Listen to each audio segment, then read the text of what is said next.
Good morning everyone. कैसे हैं आप? ऑनलाइन एक बार गाइस सब कंफर्म कर देंगे, आवाज वीडियो सब बरोबर है? चैट में प्लीज कंफर्म कर देंगे।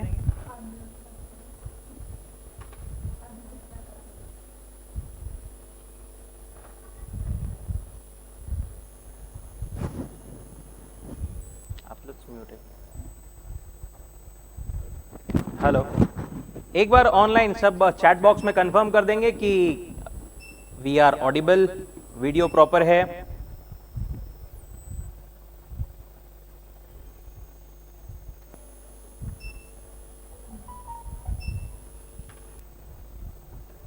Okay, I CA Kaushik Agarwal welcome you all to our self study guidance का मोटिवेशन सेशन। जैसा कि आप जानते हैं, मेरा नाम CA Kaushik Agarwal. I am faculty for CA students at multiple levels, जैसे कि CA foundation, CA inter, CA final, and have been mentor for CA students for past few years. Don't worry, यहाँ पर कोई हम मतलब अपनी एडवर्टाइजमेंट करने या प्रमोशन करने नहीं आए हैं। हम यहाँ पर आए हैं आप लोगों से कुछ बात करने, स्पेशली उन बच्चों से जो कि अभी जिनका 11 जुलाई को रिजल्ट आया and unfortunately they could not clear. एक बार सब लोग बताएंगे कितने बच्चों का क्लियर नहीं हुआ, एक बार हाथ ऊपर करेंगे। Online guys can confirm in chat box और रेज देयर हैंड्स।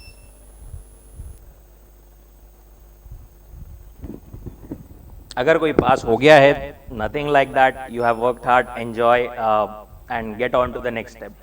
बट जो लोग क्लियर नहीं कर पाए हैं, ऑब्वियसली उनसे हमें कुछ बात करनी है। आई थिंक उन्हें ही सबसे ज्यादा अभी बात करने की जरूरत है। I know it's kind of tough, it's kind of heart breaking कि मतलब अपना सब कुछ देकर भी इतने सारे एफर्ट्स अपने डालकर, ऑल दोज स्लीपलेस नाइट्स, उसके बाद में भी जब क्लियर नहीं होता है ना, तो इट काइंड ऑफ हर्ट्स। सब पूरा कंफ्यूजन लगता है, क्या होगा, कैसे होगा, मुझे कैसे पता? क्योंकि कुछ सालों पहले मैंने भी यही चीज सेम फेस की है।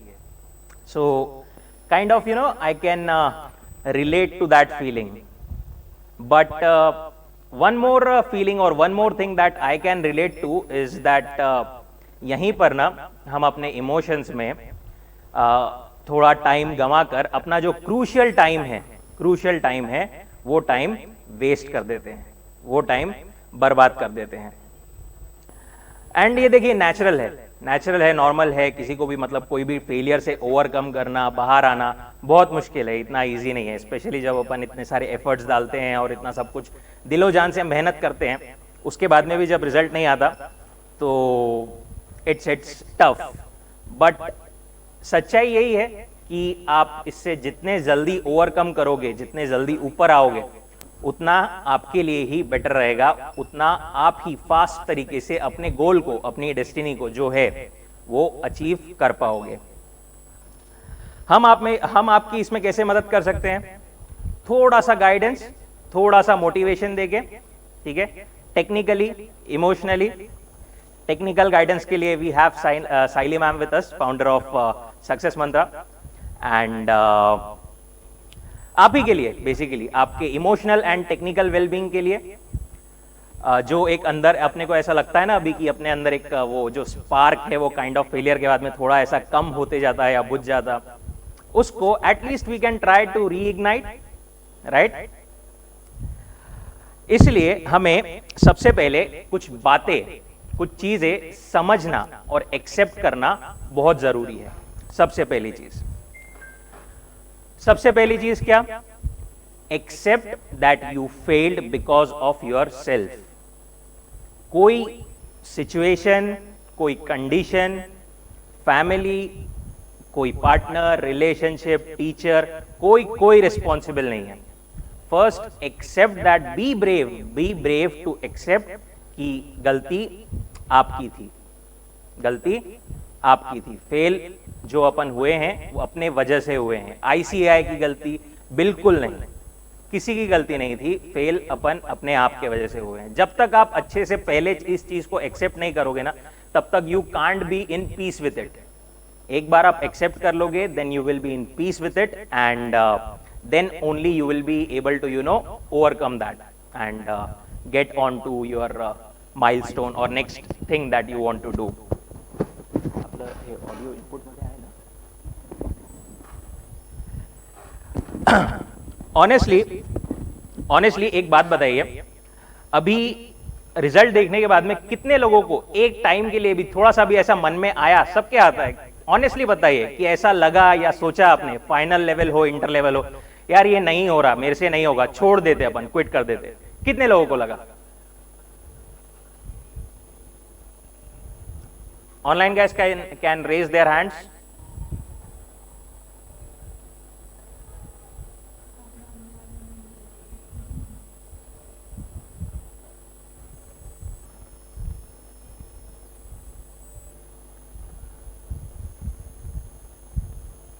Okay great. देखिए, क्विट करना, छोड़ देना बहुत सिंपल है। बस सिंपली बहुत सिंपल एक्सक्यूज है। बस बोल देना मेरे से नहीं होगा, ये ऐसा हुआ वैसा हुआ, ये कर देना। बहुत बहुत सिंपल चीज है एंड इजीएस्ट एक्सक्यूज। पर ये कोई वे आउट नहीं है किसी भी चीज का। सीए का छोड़िए, किसी भी चीज का क्विट करना is never a way out. अगर आपको अपने आप को प्रूफ करना है, अपनी लाइफ बदलना है, अपनी सिचुएशंस बदलना है, अपने पेरेंट्स के लिए, अपनी फैमिली के लिए कुछ करना है, तो quitting is never an option. आगे भी अगर कभी ये ख्याल भी मन में आए तो ये ध्यान में रखना कि quitting will only lead you back to that what we can say mediocre life, right, जो हम नहीं चाहते थे। कुछ हम अपना अच्छा करना चाहते थे, फैमिली के का कुछ अच्छा करना चाहते थे, पेरेंट्स के लिए कुछ करना चाहते थे। CA will help you do that. ठीक है, मैं ये नहीं बोल रहा कि जो सीए नहीं बनते वो सक्सेसफुल नहीं होते, नहीं। बट अपन ने जो फील्ड में आए हैं, अपन ने चूज किया है, you have to prove your mettle, you have to prove yourself कि yes you can do it.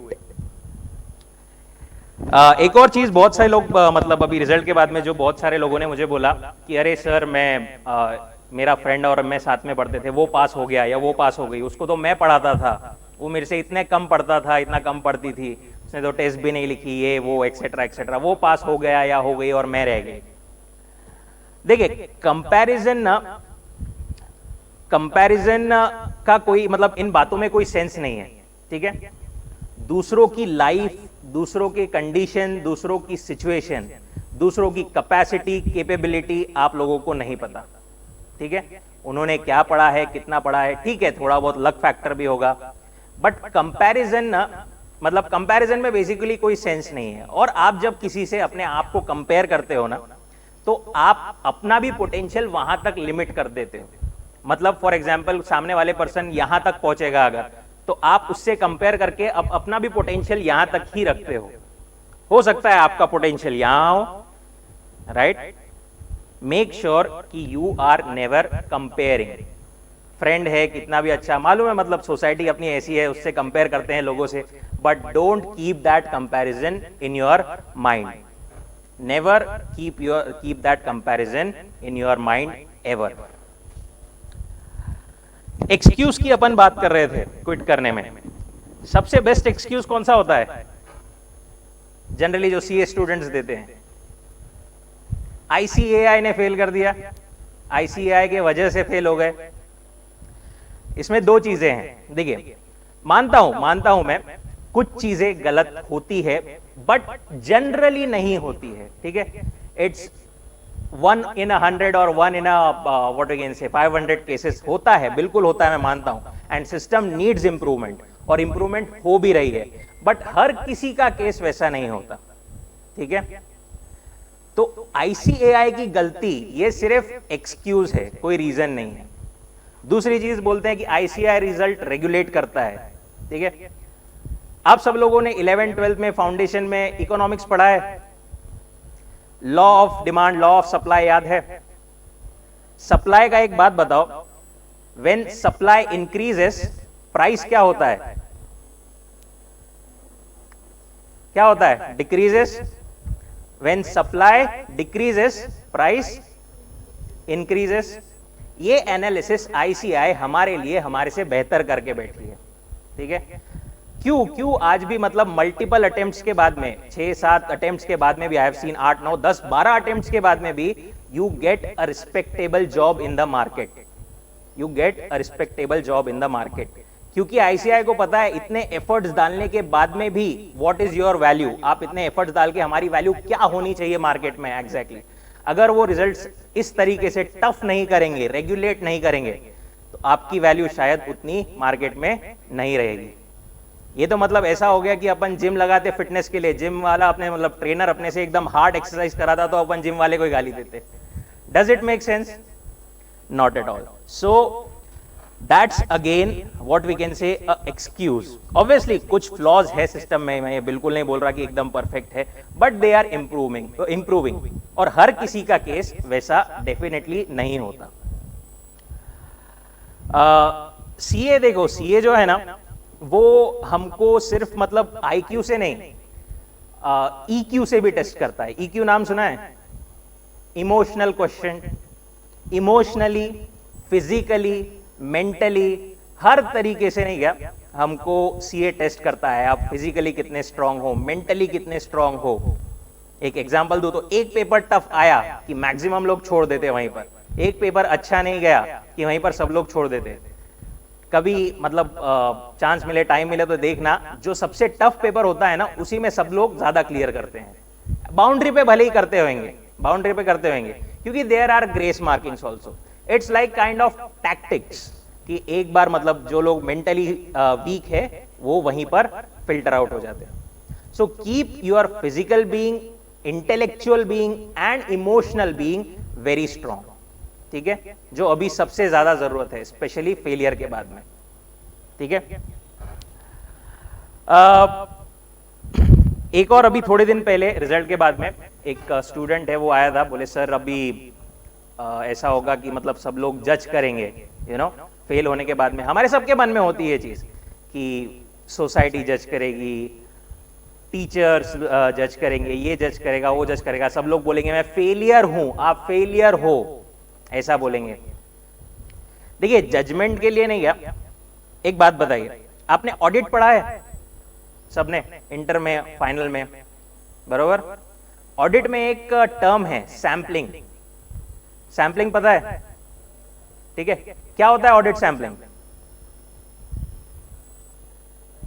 मतलब कुछ एक बड़ी सारी पॉपुलेशन होती है, उसमें से हम कुछ अमाउंट लेते हैं, राइट? मटेरियल जो है 25, 30, 40%, उसके बेसिस पे अपना ओपिनियन बनाते हैं, बरोबर?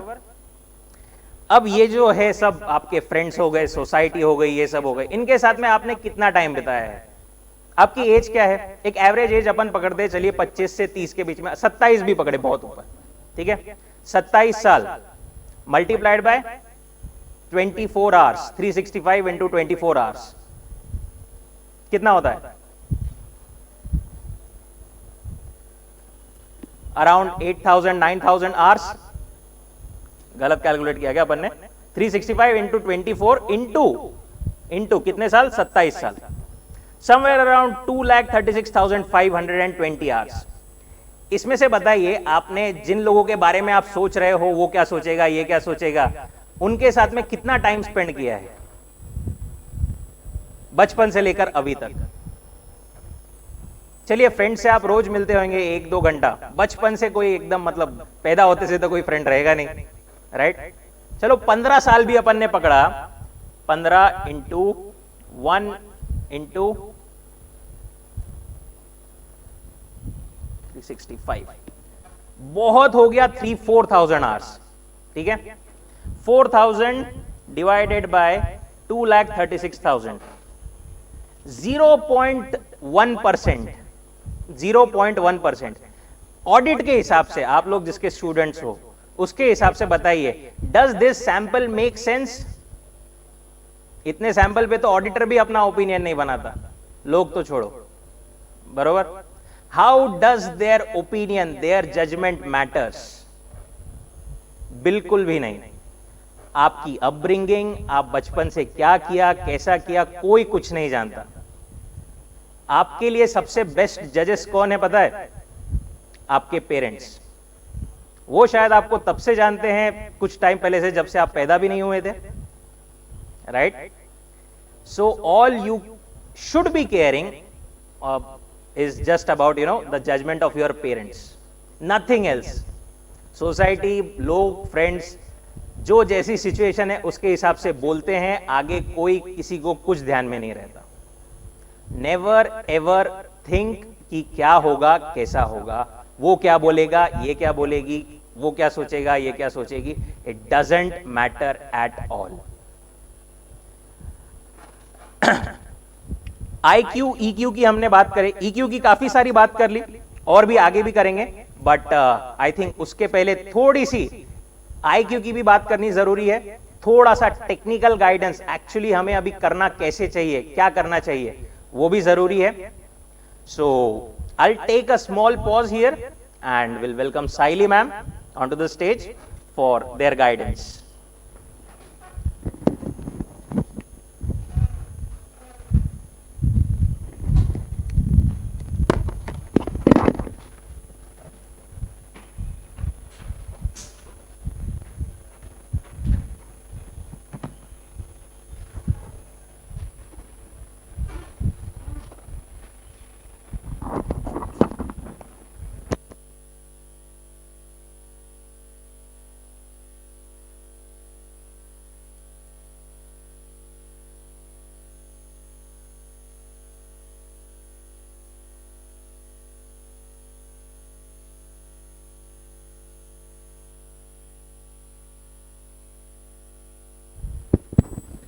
Good morning everyone. Am I audible?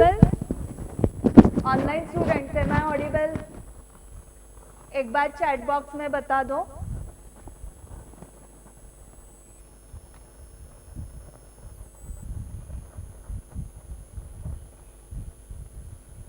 Okay, great.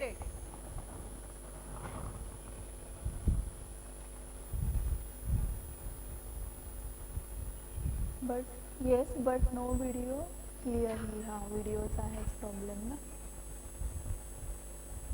तुला करून बघायचं असेल तर बघ सेटिंग्स, का नको करायला आता?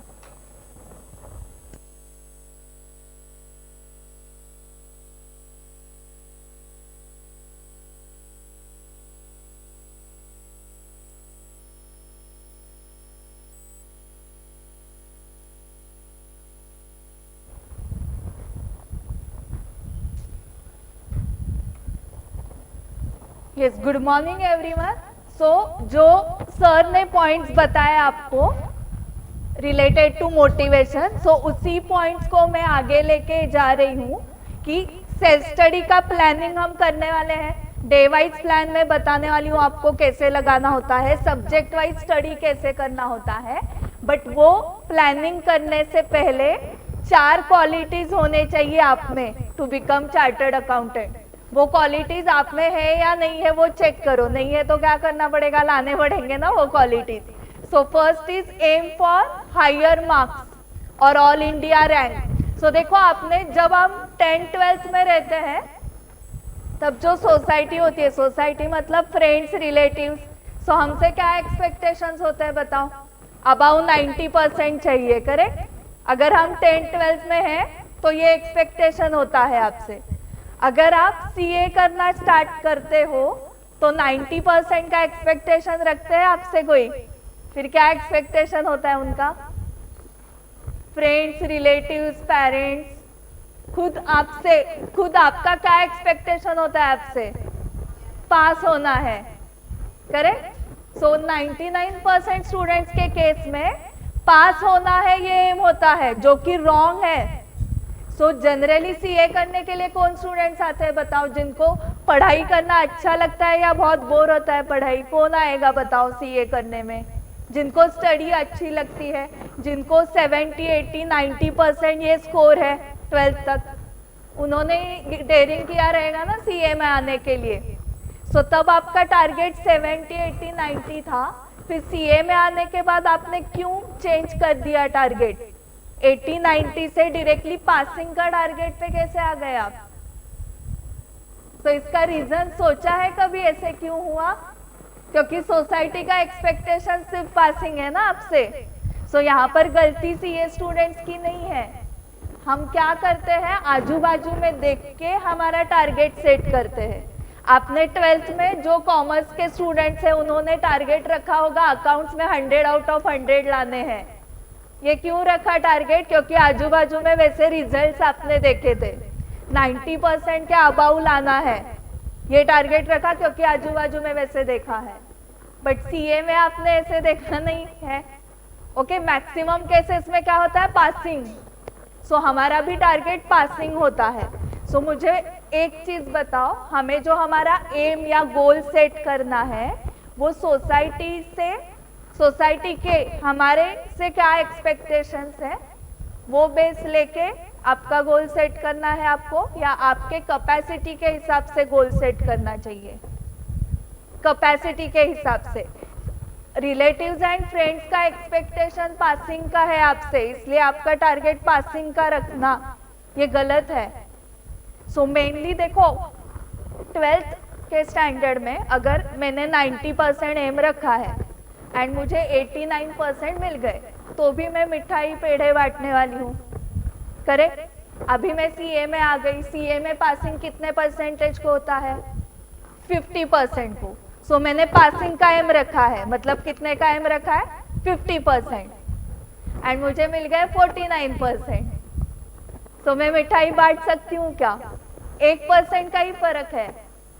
ओके, सो मतलब 50% पासिंग का एम रख के नहीं चलेगा। बेसिक ये चेंज करो, एक तो एम फॉर हायर मार्क्स और all India rank. Okay, all India rank कब आप एम कर पाओगे? जब आपने स्टार्टिंग से बहुत पढ़ाई की है, स्टार्टिंग से ही आपने वो गोल रखा है, तो आप ऑल इंडिया रैंक के लिए भी ट्राई कर सकते हो। ओके, एंड आपको उसके लिए दोनों ग्रुप्स एक साथ देने पड़ते हैं। अगर आप सिंगल ग्रुप दे रहे हो तो आपको क्या एम सेट करना है कि एटलीस्ट 70-80 अबाउ स्कोर आना चाहिए पर सब्जेक्ट, एंड उतना स्कोर आता है। Then second quality, have good self confidence. So मैं हमेशा टेस्ट सीरीज के टाइम ये बताती हूँ, पेपर स्टार्ट होने के पहले, कि 2 टाइप के स्टूडेंट्स फेल होते हैं। ये आपने एक्सपीरियंस किया होगा, नॉट ओनली इन एग्जाम। कौन सी भी चीज सक्सेसफुल होने के लिए हमारा जो कॉन्फिडेंस लेवल है वो नॉर्मल लेवल का होना चाहिए। जो ओवर कॉन्फिडेंट होते हैं वो भी फेल होते हैं, एंड जो अंडर कॉन्फिडेंट होते हैं वो भी फेल होते हैं। ठीक है, सिर्फ सीए एग्जाम्स के लिए ये रूल एप्लीकेबल नहीं है। आप स्पोर्ट्स में भी देखो क्या होता है, कौन से भी चीज को सक्सेसफुल करने के लिए ओवर कॉन्फिडेंट वाला भी फेल हो जाता है एंड अंडर कॉन्फिडेंट वाला भी फेल होता है। एंड ये खुद को समझता है ना हमें कि हमारा कॉन्फिडेंस कैसे है, लोअर है या ओवर कॉन्फिडेंट है।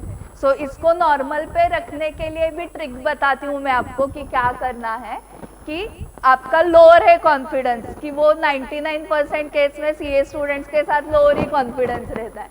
ओके, 12th में होते हैं इनको 80-90%, बट 12th के बाद सीए में आने के बाद क्या होता है पता नहीं, उनका कॉन्फिडेंस लो हो जाता है।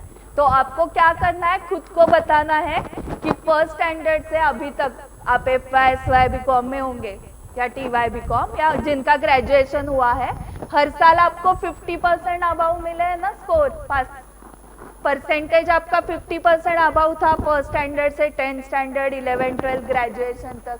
तो सीए में कितना परसेंटेज चाहिए पास होने के लिए?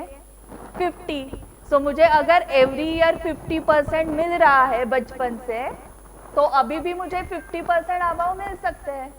सो इससे कॉन्फिडेंस बढ़ जाएगा ना। ओके, लाइफ में कभी 50 देखे ही नहीं है, ऐसे है क्या कोई यहाँ पे कि मैम 50 के ऊपर कभी गए ही नहीं मेरे परसेंटेज? ऐसा कोई नहीं है, सबने 50% के अबाउ ही देखे हैं परसेंटेज। तो वही देखना है ना सीए में भी। ओके, इससे कॉन्फिडेंस बढ़ जाएगा आपका। एंड जो ओवर कॉन्फिडेंट है उन्होंने क्या करना चाहिए कि 100 में से 20 ही लोग पास होने वाले हैं, 20 to 25। ओके, सो ज्यादा कॉन्फिडेंट होके नहीं चलेगा। सो क्या हो जाएगा, फिर हमारा कॉन्फिडेंस नॉर्मल लेवल पे आ जाएगा। सो आपको दोनों कॉन्फिडेंस लेवल ओवर या लोअर हुआ है तो उसको क्या करना है, नॉर्मल पे लाना है। उसके बाद तीसरा पॉइंट कि प्रॉपर प्लानिंग होना चाहिए आपके स्टडीज का। ओके, वो मंथली प्लान पहले बनाओ एंड उसको फिर डे वाइज या वीकली प्लान में डिवाइड करना है। प्लानिंग ही नहीं है तो पॉसिबल नहीं होगा। फर्स्ट तो प्लान करना है and then execution. So execution 100% नहीं हो रहा है मैम, इसलिए प्लान करना ही छोड़ दिया।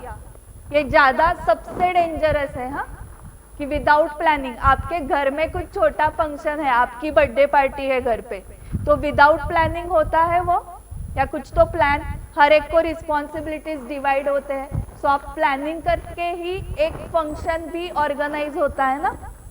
ओके, तो कौन सा इवेंट करने के लिए भी हम प्रॉपर प्लान करते हैं, वो कितना छोटा भी इवेंट हो। सो ये तो आपके करियर का प्लानिंग है। सो ये विदाउट प्लानिंग हो ही नहीं सकता कि आज मूड हो रहा है अकाउंट्स का, सो आज अकाउंट्स करते हैं, कल उठने के बाद देखते हैं कि क्या मूड होता है, फिर पढ़ाई स्टार्ट करते हैं उस दिन की। सो मूड के हिसाब से मत करो, प्रॉपर प्लानिंग लगाओ। ये प्रॉपर प्लानिंग हमें क्यों करना पड़ता है, क्योंकि अभी हम स्कूल में नहीं है। स्कूल में प्रॉपर डिसिप्लिन रहता था, टाइमिंग रहता था ना स्कूल का। सो फॉर एग्जाम्पल 8 to 12 आपका स्कूल है, 8 to 2 या 12 to 5 स्कूल है, तो स्कूल का आपको एक टाइम टेबल मिलता था, मतलब चॉइस नहीं थी। अगर मॉर्निंग 8 to 9 इंग्लिश का लेक्चर है, 9 to 10 मैथ्स का लेक्चर है, 10 to 11 साइंस है, तो आपको कुछ मूड के हिसाब से नहीं था ना, 8 to 9 इंग्लिश के टीचर आने वाले हैं। सो कंपलसरी उसी टाइम में आपको क्या करना पड़ता है, इंग्लिश की पढ़ाई करनी ही पड़ती है। सो उस डिसिप्लिन की वजह से एंड कंटिन्यूअस टेस्ट होते थे स्कूल में, यूनिट टेस्ट, सेमिस्टर, फिर again unit test, then final. तो ये जो डिसिप्लिन डेली स्कूल का था, उसके बाद डेली का होमवर्क रहता था, वही डिसिप्लिन आपने फॉलो किया, तो स्कूल में जो परसेंटेज आ रहे थे आपको सेम परसेंटेज आ सकते हैं कि नहीं। सिर्फ यहाँ पे सीए में स्कूल नहीं होता है, आपका प्राइवेट कोचिंग क्लास होने के बाद बहुत सारा टाइम आपका सेल्फ स्टडी का ही होता है, 3 months, 4 months, 5 months। So school में जैसे टाइम टेबल टीचर्स लगा के देते थे, वैसा टाइम टेबल हमें लगाना है अभी, ठीक है। सो जो सेल्फ स्टडी का टाइम पीरियड 3 months, 6 months का होगा, वो स्कूल जैसे ट्रीट करोगे आप, एंड उसका एग्जीक्यूशन भी करना पड़ेगा। And last thing is you should be ready to work hard. Okay, so पहले मन की तैयारी करो कि बहुत सारा स्टडी करना ही पड़ने वाला है, एंड ये सिर्फ सीए कोर्स में नहीं है। ओके, आप एक चाय वाला भी देख लो। ओके, वो कितने बजे ओपन होता है, आपके प्रेस्टीज के इधर का चाय वाला 7 बजे, एंड रात को 10-11 बजे तक उसका दुकान ओपन होता है। ओके, आपका स्टेशनरी वाला नीचे ग्राउंड फ्लोर पे 8 बजे ओपन होता है उसका दुकान, एके वाला, सबको पता है, और 11 बजे दुकान बंद करता है वो। मतलब कौन से भी फील्ड में जाओ हार्डवर्क है ही। कौन सा भी फील्ड ऐसा है, कौन सा फील्ड की कम वर्क में बहुत सारा सक्सेस मिल गया, ऐसा कौन सा भी फील्ड नहीं। कौन सा भी फील्ड आपके सामने जो आ रहा है, उस फील्ड में जिसने हार्डवर्क किया है उसको ही सक्सेस मिला है विद डेडिकेशन। सो हमारा कुछ अलग नहीं है। सीए को ही बहुत डिफिकल्ट ऐसे बोलते हैं सारे लोग, बट इतना डिफिकल्ट नहीं है, बाकी फील्ड्स भी उतने ही डिफिकल्ट है। ओके, सो कौन से भी फील्ड में आपको सक्सेस चाहिए तो you should be ready to work hard. Okay, so मैं आपको गाइडेंस देने वाली हूँ कि आपको क्या क्या करना है। You should be ready to do all these things. जितने भी मैं रिविजन्स आपको बताने वाली हूँ करने हैं, जितने क्वेश्चन सॉल्व करने हैं, कितने घंटे डेली स्टडी करना है आपको, वो सारे टेक्निक्स मैं बताने वाली हूँ, बट आपने उसको फॉलो करना है, ठीक है। सो वो स्टार्ट करने से पहले मार्कशीट देखते हैं AR1 की, सीए इंटरमीडिएट। अभी का जो AR1 था, एडवांस अकाउंटिंग में 92 मार्क्स है उसको, लॉ में 80, टैक्स में अगेन 92 मार्क्स है, कॉस्टिंग में 97 मार्क्स है, 97। ये 12th स्टैंडर्ड की मार्कशीट नहीं मैं बता रही हूँ, सीए इंटरमीडिएट की मार्कशीट है ये। देन ऑडिट में 85 एंड FMSM में अगेन 92। सो 6 में से कितने सब्जेक्ट्स में अबाउ 90 है? कैलकुलेट काउंट करो, 1 2 3 4, आउट ऑफ 6 सब्जेक्ट्स 4 सब्जेक्ट्स में अबाउ 90 मार्क्स है उसको, एंड देन बाकी 2 सब्जेक्ट्स में कितने हैं? 80 अबाउ। ओके, उसका लोएस्ट बताओ कौन से सब्जेक्ट में है? Law. Okay, corporate and other laws. Lowest मतलब 80 है, उसके लिए लोएस्ट इज 80।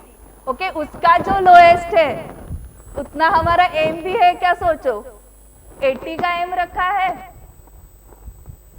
सो इसलिए तो मैंने पहली क्वालिटी आपको क्या बताई कि एम फॉर हाई मार्क्स। ये जो स्टूडेंट है कुशाग्र रॉय, कुशाग्र ने क्या एम किया होगा बताओ? कि 40 लाने हैं मैम, एंड सब्जेक्ट वाइज 40 लाने, ओवरऑल 50 लाने। पास हुए तो भी बहुत हुआ। बहुत सारे स्टूडेंट्स का ये एम होता है ना पासिंग का, कि मुझे सिर्फ पास होना है, ज़्यादा लोड ही नहीं लेना है।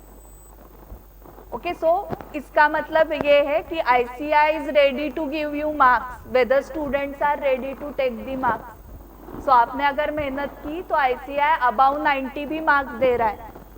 सो अगर बताओ CA कोर्स इतना डिफिकल्ट होता तो किसी को भी 90 अबाउ नहीं मिल सकते थे।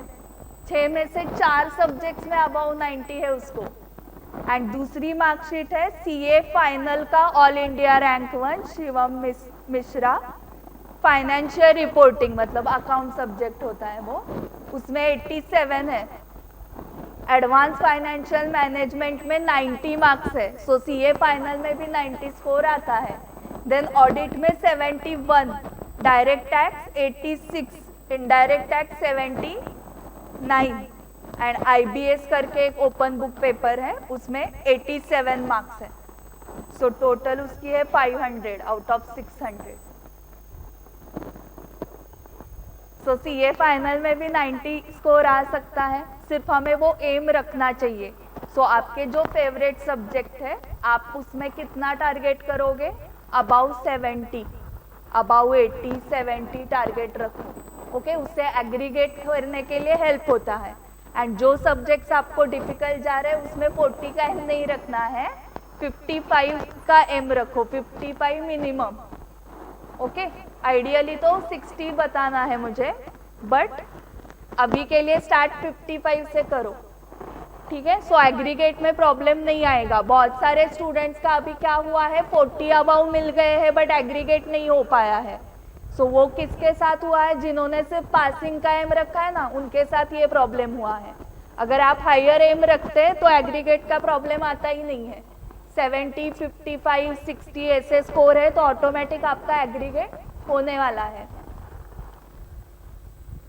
ओके, सो ऐसा स्कोर अगर आपको चाहिए तो आपको क्या स्टेप्स फॉलो करने हैं? देखो, ओके, यहाँ पर एक पिक्चर था वो नहीं आया है, 1 मिनट रुको।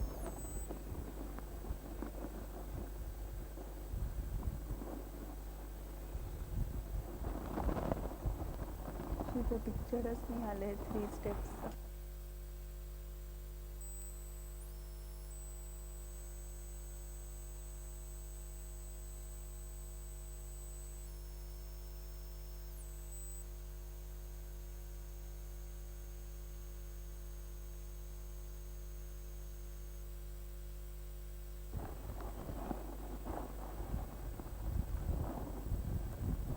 ओके, 3 स्टेप्स आए नहीं है यहाँ पर पीपीटी में, मैं ओरली बताती हूँ आपको। First is concept clarity.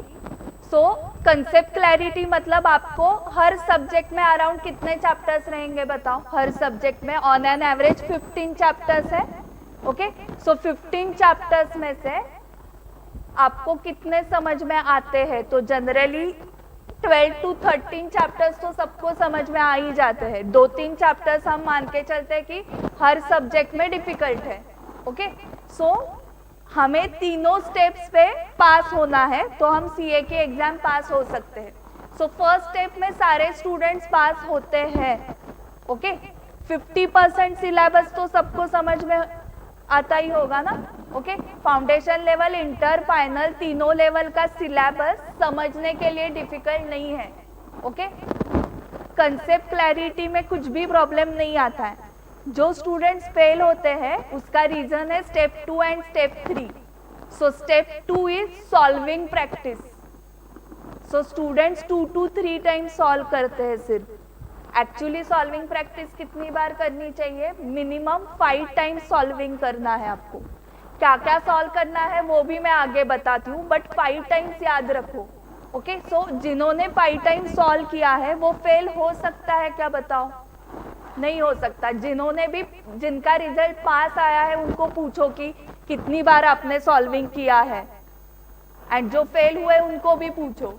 सो आपको उनके नंबर से समझेगा। जिन्होंने 2-3 टाइम्स सॉल्व किया है वो फेल हुए हैं, एंड जिन्होंने 4, 5, 6, 7 टाइम्स सॉल्व किया है वो पास हुए हैं। मतलब पास एंड फेल में क्या फर्क है? क्या समझा आपको? नंबर ऑफ सॉल्विंग प्रैक्टिस, जिनकी कम पड़ गई वो फेल, जिनकी ज्यादा बार हुई। हमारी प्रैक्टिस 5 टाइम्स हुई है ना, तो आपको रिजल्ट डेट तक भी नहीं रुकना पड़ता। आपको वहां पर ही समझ में आ जाता है कि 5 टाइम्स सॉल्विंग हुआ है, मतलब आपको एग्जाम में लिखने को आएगा ही ऑब्वियसली, एंड आपका रिजल्ट डेफिनेटली पॉजिटिव होने वाला है। 2-3 टाइम्स सॉल्विंग प्रैक्टिस या रिवीजन से क्या होता है, ये क्वेश्चन मैंने देखा हुआ है। ओके, पेपर पढ़ने के बाद क्वेश्चन पेपर जब एग्जाम में आता है, अरे ये क्वेश्चन देखा हुआ है मैंने, सेम क्वेश्चन आया है, बट स्टेप्स याद नहीं आ रहे। फिर क्या फायदा बताओ? सिर्फ क्वेश्चन देखा हुआ है, इससे फायदा नहीं है, उसके स्टेप्स भी रिकॉल होने चाहिए ना। सो स्टेप्स रिकॉल होने के लिए आपको और नंबर ऑफ रिविजन्स की जरूरत है, एंड स्पेसिफिकली मैंने नंबर ऑफ रिविजन्स ये वर्ड यूज ही नहीं किया, क्योंकि रिविजन्स मतलब स्टूडेंट्स रीडिंग कर रहे हैं। सो इसलिए मैंने number of solving practice word use कर रही हूँ। सो रिविजन मतलब रीडिंग नहीं, सॉल्विंग प्रैक्टिस रिक्वायर्ड है, एंड वो 5 टाइम्स दिमाग में रख के चलो। 5 टाइम्स सॉल्विंग प्रैक्टिस कैसे करनी है आगे बताने वाली हूँ। And the third step is writing test in exam environment. देखो, जब भी हम डॉक्टर के पास जाते हैं वो हमें कभी कभी बताते हैं कि ब्लड टेस्ट, यूरिन टेस्ट, ये टेस्ट, वो टेस्ट करके आ जाओ, एंड फिर टेस्ट का रिपोर्ट आने के बाद उनको समझता है कि क्या बीमारी हुई है, एंड उस हिसाब से वो क्या देते हैं, हमें मेडिसिन देते हैं। ओके, तो हमारे ये जो टेस्ट है वो वैसे ही काम करते हैं। टेस्ट देने के बाद जो मार्क्स मिलते हैं आपको, उससे समझ में आ जाता है कि कौन से चैप्टर्स हमारे स्ट्रॉन्ग है एंड कौन से चैप्टर्स वीक है। सो कौन से चैप्टर्स जो वीक है उसके ऊपर आपको फोकस करके और सॉल्विंग प्रैक्टिस करनी पड़ेगी ना। सो ये लिखने के बाद ही आता है। सो मेरी पढ़ाई हो चुकी है ऐसे स्टूडेंट को लगना, एंड मेरी पढ़ाई हो चुकी है ऐसे चेकर को, एग्जामिनर को लगना, इसमें फर्क होता है। ओके, स्टूडेंट को लग रहा होता है कि हाँ मैम हो गई है पढ़ाई, मैंने सब पढ़ लिया है, बट मार्क्स से वैसे नहीं दिख रहा है। मतलब आपके चेकर को, एग्जामिनर को नहीं लगा कि आपकी पढ़ाई हुई है, तो आपके एग्जामिनर तक वो जाना चाहिए ना। आपने बहुत मेहनत की है, बट आपके पेपर में वैसे प्रेजेंटेशन नहीं है। चेकर को तो क्या समझने वाला है बताओ? 3 घंटे में आपने जो पेपर लिखा है वो, आप 12 घंटे पढ़ाई कर रहे हो, बहुत 3-4 महीने से हर रोज पढ़ाई कर रहे हो, ये नहीं पता है। चेकर को क्या पता है? सिर्फ आपका पेपर। ओके, पेपर पे आपका नाम लिखा नहीं रहता, आप गर्ल हो या बॉय हो ये नहीं पता है, आप कौन से सिटी से हो वो भी नहीं पता है। सिर्फ आपने जो कंटेंट लिखा है उस कंटेंट से ही आपका रिजल्ट लगने वाला है। मतलब वो 3 आवर्स में आप क्या लिख के आते हो वो कितना इम्पोर्टेंट है। एंड कोई स्टूडेंट बहुत मेहनत की है एंड उसी 3 आवर्स में उसने गड़बड़ कर दी, एंड 5 बजे के बाद वो बोल रहा है कि मैम अभी मुझे आंसर रिकॉल हो रहा है उसका। सो कुछ फायदा है क्या बताओ कि घर पे आने के बाद आपको आंसर रिकॉल हुआ? सो वो 3 आवर्स बहुत इंपॉर्टेंट है। ओके, एंड वो प्रोफेशनल एग्जाम है, सो इसलिए डायरेक्टली वहां पर हमें टेस्टिंग नहीं करना है। ओके, वो 1 डे मैच है हमारी, तो उसके पहले हमें नेट प्रैक्टिस करनी ही पड़ेगी। सो नेट प्रैक्टिस में हमारे स्ट्रेंथ वीकनेस समझ में आते हैं। ओके, टेस्ट में अगर कम मार्क्स मिले तो अच्छा है कि अभी पता चल गया ना। ओके, कुछ स्टूडेंट्स टेस्ट ही नहीं लिखते हैं कि मैम टेस्ट में कम मार्क्स आ गए तो कॉन्फिडेंस लो हो जाएगा। टेस्ट के मार्क्स किसको बताने हैं? टेस्ट तो आप एनालिसिस के लिए है ना, टेस्ट के समझेगा आपको कि कहाँ पर वीक एरियाज है। सो टेस्ट के मार्क्स को बेस लेके कॉन्फिडेंस लूज नहीं करना है, उल्टा उसको पॉजिटिवली लेना है आपको कि थैंक गॉड अभी समझा मुझे कि यहाँ पर मिस्टेक हो रही है। अगर टेस्ट नहीं लिखा होता तो डायरेक्टली ये मेन एग्जाम में समझ में आ जाता। सो उसको पॉजिटिवली लो। बहुत सारे स्टूडेंट्स जो टेस्ट सीरीज में फेल हुए हैं वो वहां पर पास है। ओके बहुत सारे स्टूडेंट्स टेस्ट सीरीज में फेल है एंड वहां पर ऑल इंडिया रैंक आया है, क्योंकि टेस्ट में मिस्टेक्स करने के बाद जो चेकर्स ने उनको गाइडेंस दिया, 1-to-1 काउंसलिंग होता है चेकर्स के साथ। सो उसमें जो उनको गाइडेंस मिला है, सो वहां से उन्होंने इम्प्रूवमेंट्स किए ना। अगर हमने इम्प्रूवमेंट्स किए तो मार्क्स का क्या होगा बताओ? मार्क्स इम्प्रूव ही हो जाएंगे। इम्प्रूवमेंट्स कुछ नहीं किए, टेस्ट में जो मिस्टेक्स किए सेम मिस्टेक आपने किए तो मार्क्स इम्प्रूव नहीं होने वाले। सो मेनली स्टूडेंट्स कहाँ पर गलती कर रहे हैं? Step 2 and 3, that is solving practice कम करना, लेस देन 5 टाइम्स, 2-3 टाइम्स ही सॉल्विंग करके जाते हैं। वो भी सिलेक्टिव क्वेश्चंस का ही सॉल्विंग करते हैं, सारे क्वेश्चन सॉल्व नहीं करते हैं। And last thing is test series नहीं लिखते हैं, क्योंकि वो डरते हैं कि टेस्ट में कम मार्क्स आ गए तो। ओके सो ये 2 सेकेंड नंबर की स्टेप एंड थर्ड नंबर की स्टेप भी उतनी इंपॉर्टेंट है।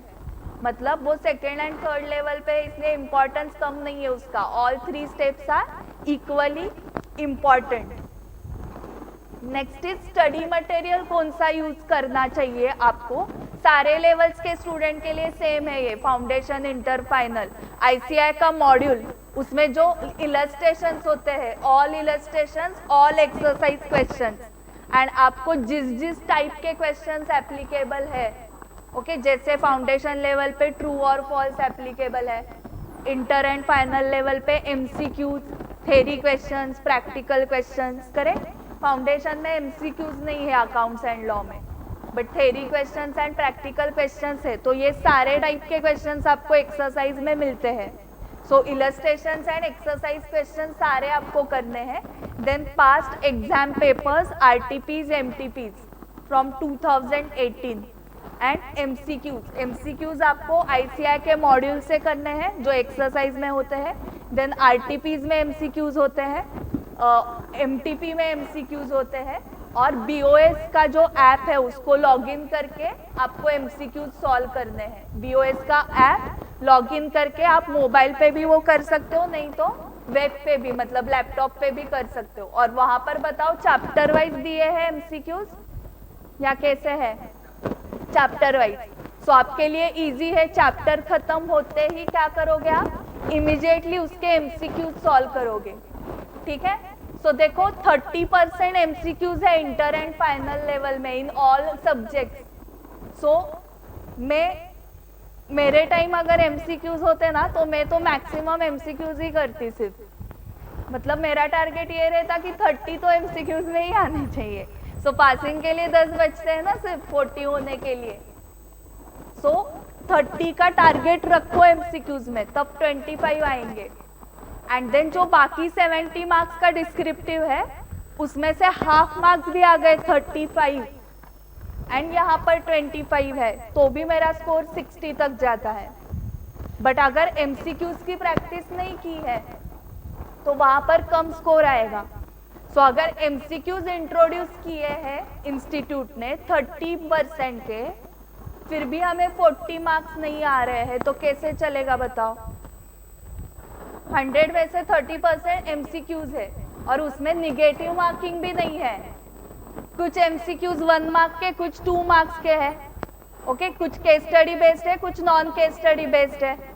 करेक्ट, एंड उसकी प्रैक्टिस करनी पड़ती है। मतलब ऐसे नहीं कि कंसेप्ट मेरे क्लियर है तो मेरे एमसीक्यू सॉल्व हो ही जाएंगे, ऐसे जा रहे हैं स्टूडेंट एंड वो फेल हो रहे हैं। एंड जिन्होंने एमसीक्यूज की प्रैक्टिस की है वो सब पास हो गए हैं एंड ऑलरेडी एमसीक्यू बहुत सारे दिए हैं इंस्टीट्यूट ने आपको।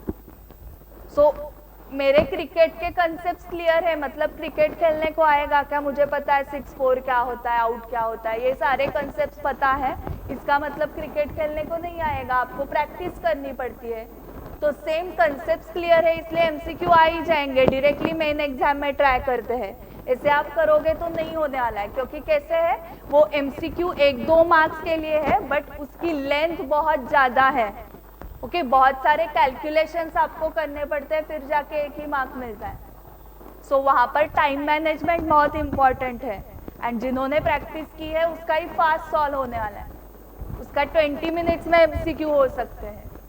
सो एमसीक्यूज पे ज़्यादा फोकस करो आप इमेजिन करो एमसीक्यूज में 10-12 मार्क्स आए तो आउट ऑफ 30, सो अबाउ 40 जाने के लिए डिफिकल्ट है, एंड जिसको मिनिमम 25 है, 25 के नीचे आना ही नहीं चाहिए एमसीक्यूज में। सो वहाँ पर सिर्फ जिनकी कंसेप्ट क्लैरिटी है उसको एमसीक्यूज में मार्क्स आने वाले हैं, इतना इजी है। सो सबसे पहले इम्पोर्टेंस दो एमसीक्यूज को, एंड देन डिस्क्रिप्टिव, क्योंकि डिस्क्रिप्टिव में बहुत काम है, कीवर्ड्स रिकॉल करो, टाइम मैनेजमेंट करो, प्रेजेंटेशन करो, ये सब काम है डिस्क्रिप्टिव में। एमसीक्यूज में वो कुछ है ही नहीं, कीवर्ड्स रिकॉल नहीं करने हैं, प्रेजेंटेशन कुछ नहीं। सो वहाँ पर स्कोर करना बहुत इजी है। एमसीक्यूज का इम्पोर्टेंस जिसको समझा है वही पास हो रहे हैं, जो फेल हुए हैं उनको एमसीक्यूज का इम्पोर्टेंस ही नहीं समझा, उन्होंने बहुत लाइटली लिए हैं एमसीक्यूज, किया ही नहीं है practice. So this time September and November में आपकी एग्जाम है, सो आपको एमसीक्यूज को पहले टारगेट करना है कि इसमें मेरे बिलो 25 नहीं आने चाहिए, ठीक है। एंड इसके साथ साथ सारांश नाम के चार्ट्स है, ये बहुत सारे स्टूडेंट्स को पता नहीं है, बीओएस नॉलेज पोर्टल पे ही, जहाँ पर स्टडी मटेरियल, आरटीपी और पास्ट पेपर्स होते हैं, वहाँ पर ही सारांश नाम के चार्ट्स है जो सीए इंस्टीट्यूट ने दिए हैं, वो समरी है। अगर वो वहाँ से नहीं करना है आपको, या कुछ सब्जेक्ट्स के अवेलेबल नहीं है वहाँ पर, तो आपको क्या करना है, रेडीमेड समरी नोट्स मिलते हैं, ओके, किसी क्लास के या ऑथर्स के, तो वो समरी नोट्स होने चाहिए फॉर ऑल सब्जेक्ट्स। समरी आपके पास होनी चाहिए, क्योंकि आप रिवीजन के लिए मेन टेक्स्ट नहीं यूज कर सकते हो, मेन कंटेंट से अगर आपने खुद भी हाईलाइट करके रखे पॉइंट्स तो भी वो समरी हो जाती है। सो कंपलसरी आपके पास ये सब मटेरियल चाहिए ही। ये बहुत सारे कंपाइलेशंस में मिल जाता है, past RTP, MTP, past papers का कंपाइलेशन आपको मिल जाएगा, मॉड्यूल तो आपके पास होता ही है, एंड समरी नोट्स आइदर सारांश ले सकते हो आप, नहीं तो क्लास के नोट्स समरी फॉर्म में, एंड बीओएस ऐप से आपको एमसीक्यूज भी मिल जाएंगे। Now day wise self study plan कैसे करना है, देखो इंटरमीडिएट की एग्जाम है सितंबर में, तो हार्डली 50 दिन ही बचे हैं उनके लिए, एंड सीए फाइनल की एग्जाम है नवंबर में, तो 100 डेज है आपके पास। सो डेली 12 आवर्स का टारगेट होना ही चाहिए आपका, एंड 50 डेज एंड 100 डेज को मैंने कैसे डिवाइड किया है, देखो फर्स्ट रिवीजन मतलब फर्स्ट रीडिंग नहीं, फर्स्ट रीडिंग आइदर आप खुद से करते हो सेल्फ स्टडी, या कुछ स्टूडेंट्स क्लास लगाते हैं, most of the students class लगाते हैं, तो क्लास में आप फर्स्ट टाइम इंट्रोड्यूस होते हो सिलेबस को, एंड क्लास के साथ साथ भी आपने कुछ होमवर्क किया रहेगा, कुछ तो स्टडी किया रहेगा ना, रिवीजन, तो वो होने के बाद का फर्स्ट रिवीजन, मतलब फुल टाइम अभी आप सेल्फ स्टडी में हो, तो वो फर्स्ट रिवीजन आपका 30 डेज में होना चाहिए। एंड अगर आप सितंबर में दे रहे हो एग्जाम, तो मैं तो आपको एडवाइस करूंगी सिंगल ग्रुप ही दो, 50 डेज में बोथ ग्रुप्स पॉसिबल नहीं होंगे, मतलब बहुत हेक्टिक शेड्यूल होगा, इसलिए सिंगल ग्रुप ही दो। तो आपको 30 डेज 3 सब्जेक्ट 10 दिन में एक सब्जेक्ट खत्म करना है। Then second and third revision जो है उसके लिए आपको सारे क्वेश्चन फिर से नहीं करने हैं। फर्स्ट रिवीजन में आप सारे क्वेश्चन करोगे, each and every question, okay. 10 days are sufficient for single subject intermediate level पे, एंड फाइनल लेवल पे 60 डेज मिल रहे हैं। सो फाइनल लेवल के स्टूडेंट्स 6 सब्जेक्ट्स, ऑल 6 सब्जेक्ट्स मतलब बोथ ग्रुप्स दे सकते हैं, क्योंकि उनके पास सफिशिएंट टाइम है। सो आपको भी ऑन एन एवरेज 10 डेज आ रहे हैं पर सब्जेक्ट। सो फर्स्ट रीडिंग या फर्स्ट रिवीजन में आप each and every question solve करोगे, एंड आपको जो थ्योरी पढ़नी है हर चैप्टर की वो समरी से पढ़नी है। देन सेकेंड रिवीजन में आप सारे क्वेश्चन सॉल्व करोगे क्या? नहीं, जो इम्पोर्टेंट मार्क किए रहेंगे आपने फर्स्ट रिवीजन के टाइम इम्पॉर्टेंट क्वेश्चंस मार्क करो। इम्पॉर्टेंट क्वेश्चंस मतलब कौन से? जो आपको सॉल्व करने को नहीं आ रहे हैं, दैट इज इम्पॉर्टेंट, ओके। या दूसरा टाइप आपने सॉल्व किया बट गलत हुए, सो जो सॉल्व करने को नहीं आए या सेकेंड इज आपके गलत सॉल्व हो गए, गलत आंसर आया, वो 2 टाइप के क्वेश्चंस ही आपको मार्क करने हैं एंड सिर्फ उसकी रिवीजन करनी है, जो बहुत ही इजी है। आप हर क्वेश्चन होने के बाद खुद को पूछो कि अगर ये क्वेश्चन अभी एग्जाम में आया तो मैं स्टार्ट टू एंड इसको सॉल्व कर सकता हूँ क्या? आंसर यस आया तो वो रिवीजन के लिए मत लो ना, क्योंकि आता है आपको वो क्वेश्चन। एंड ये सारे टाइप के क्वेश्चंस में आपको एबीसी एनालिसिस करना है।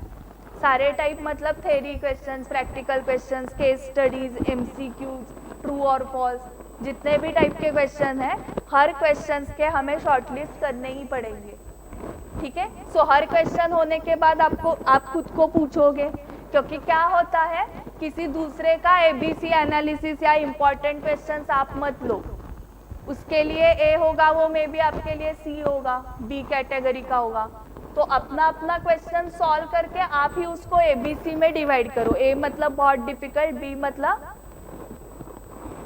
मीडियम लेवल का, बहुत डिफिकल्ट नहीं बट और 1-2 बार रिवीजन लगेगी उसकी। एंड सी मतलब कभी भी लाइफ में नहीं देखना है अभी वो क्वेश्चन, क्योंकि वो क्वेश्चन कभी भी पूछा आपको तो भी उसका आंसर आता है। ऐसे इजी क्वेश्चंस भी होते हैं, सो वो रिवीजन करने में टाइम वेस्ट मत करो, ठीक है।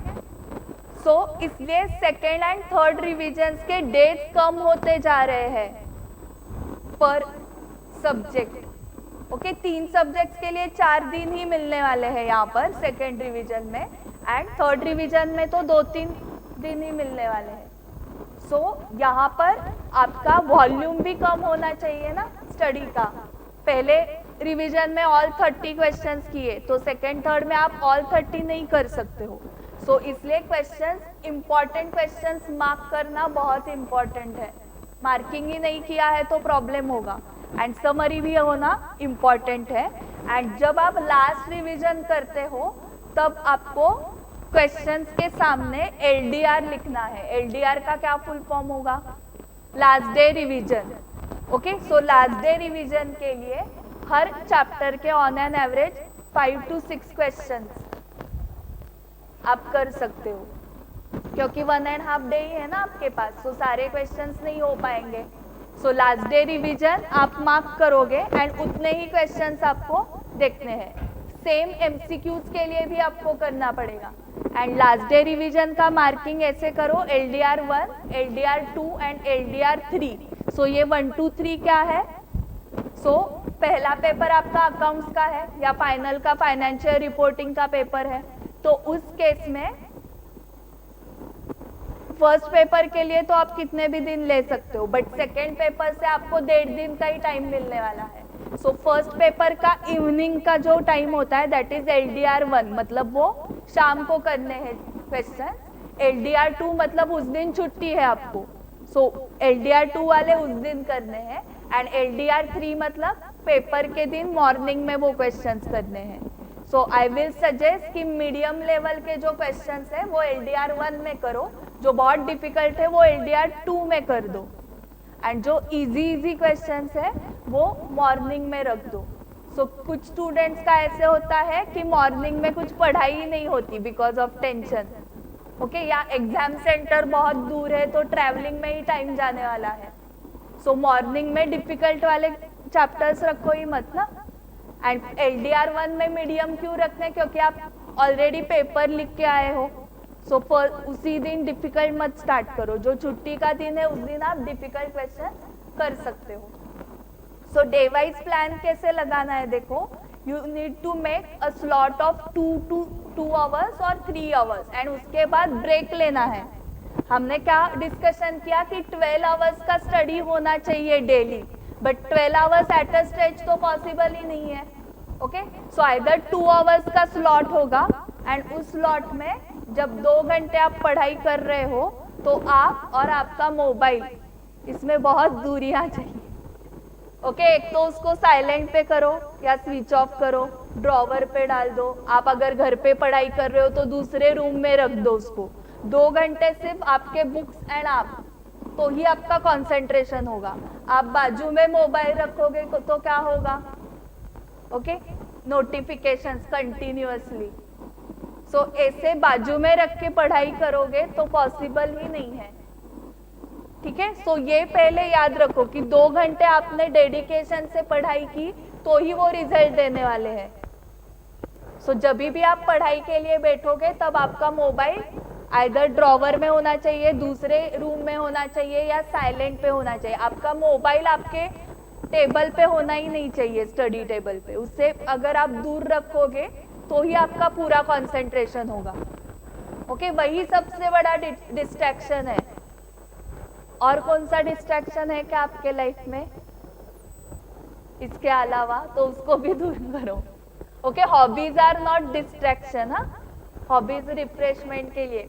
सो मैंने एक एग्जाम्पल दिया है आपको यहाँ पर कि कैसे आप स्लॉट्स बना सकते हो। नॉट नेसेसरी कि वैसे ही बनाना है कि अगर आपने मॉर्निंग में 8 बजे स्टार्ट की पढ़ाई तो 8 to 11 एक स्लॉट हुआ, ओके।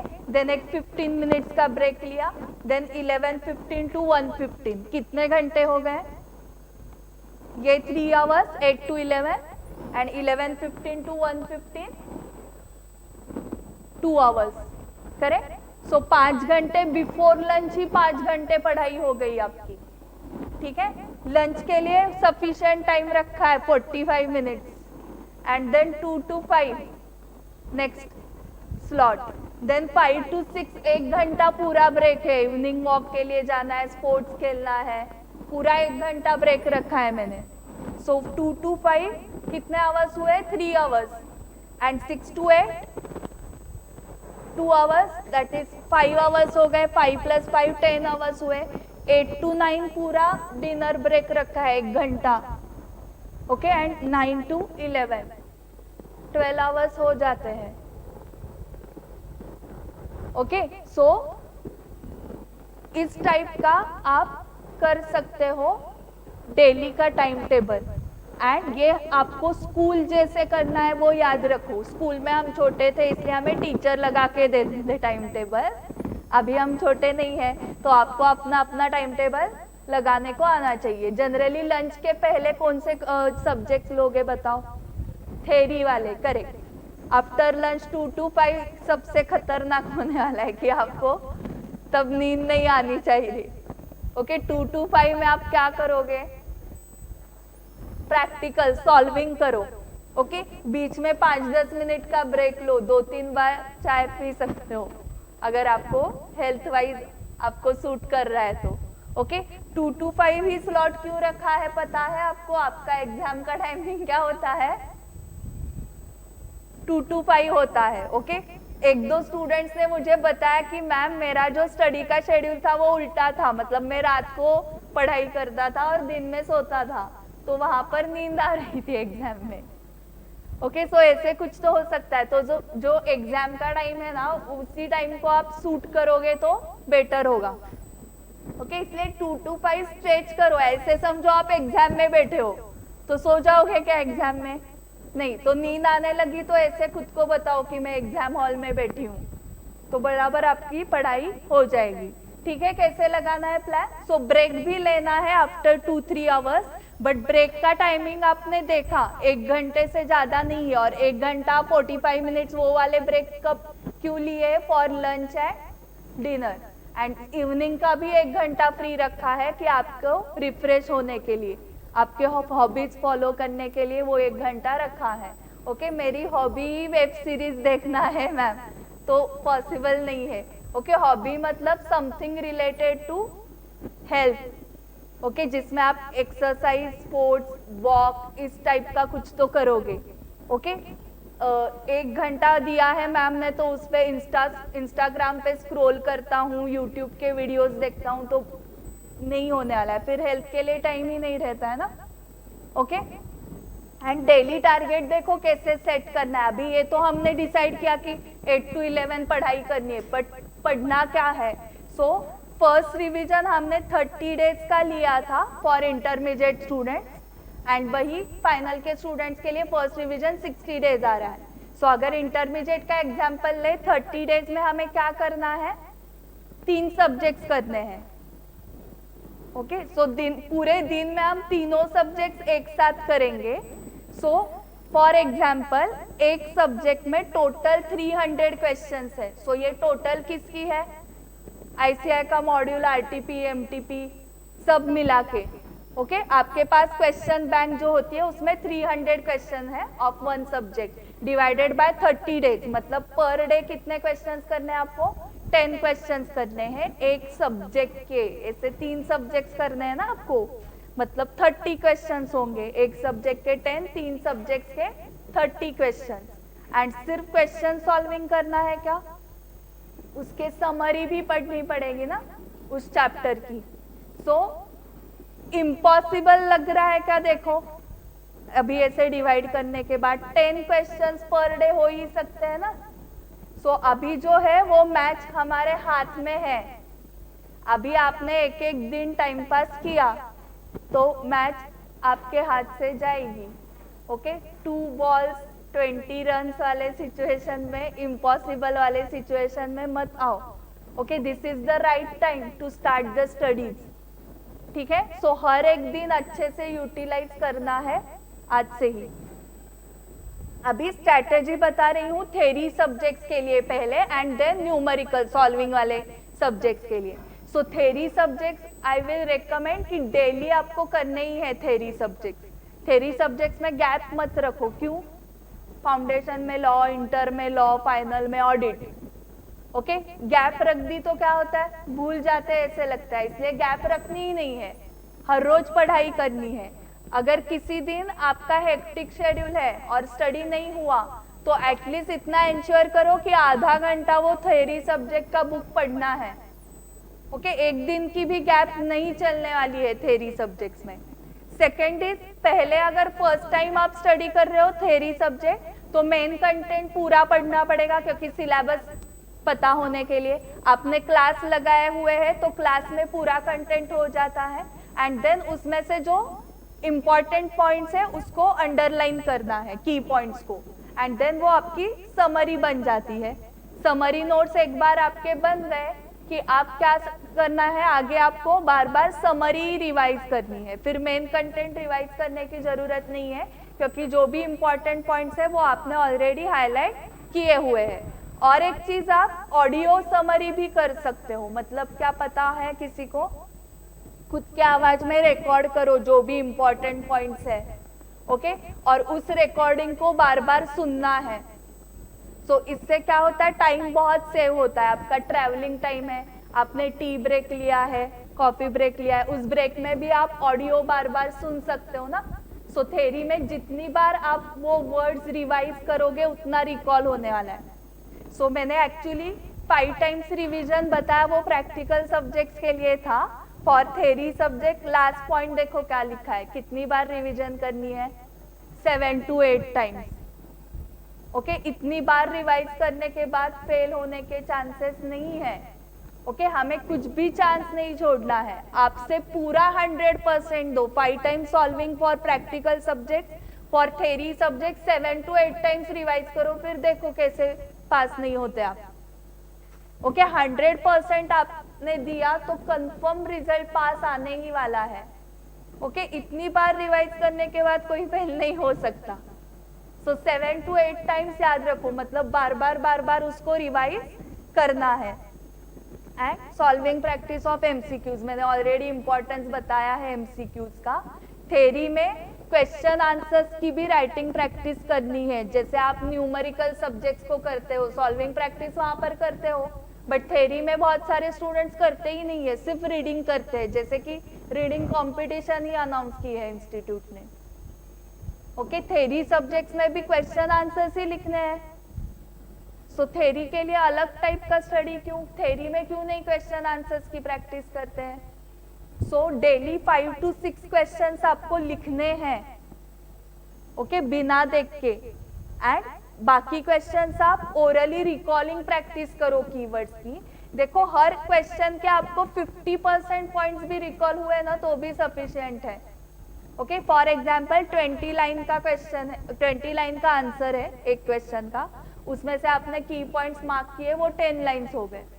सो रिवीजन के टाइम आप वो 10 लाइन्स ही पढ़ने वाले हो, सिर्फ बाकी 10 लाइन्स तो छोड़ ही दिए हैं।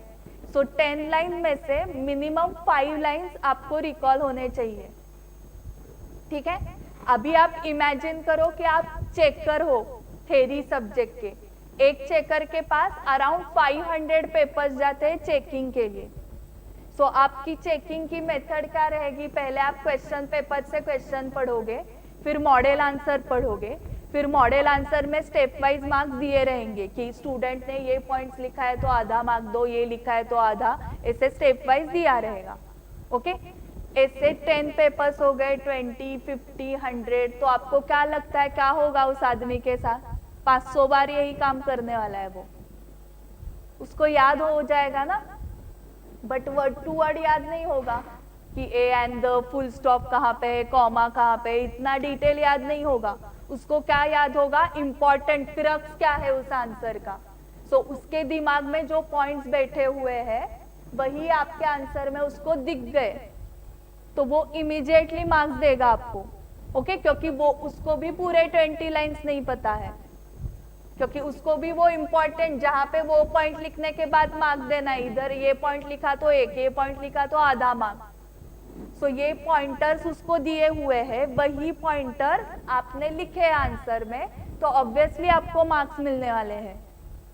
एंड वो पॉइंटर्स, वो की पॉइंट्स मिसिंग है तो नहीं मिलने वाले हैं।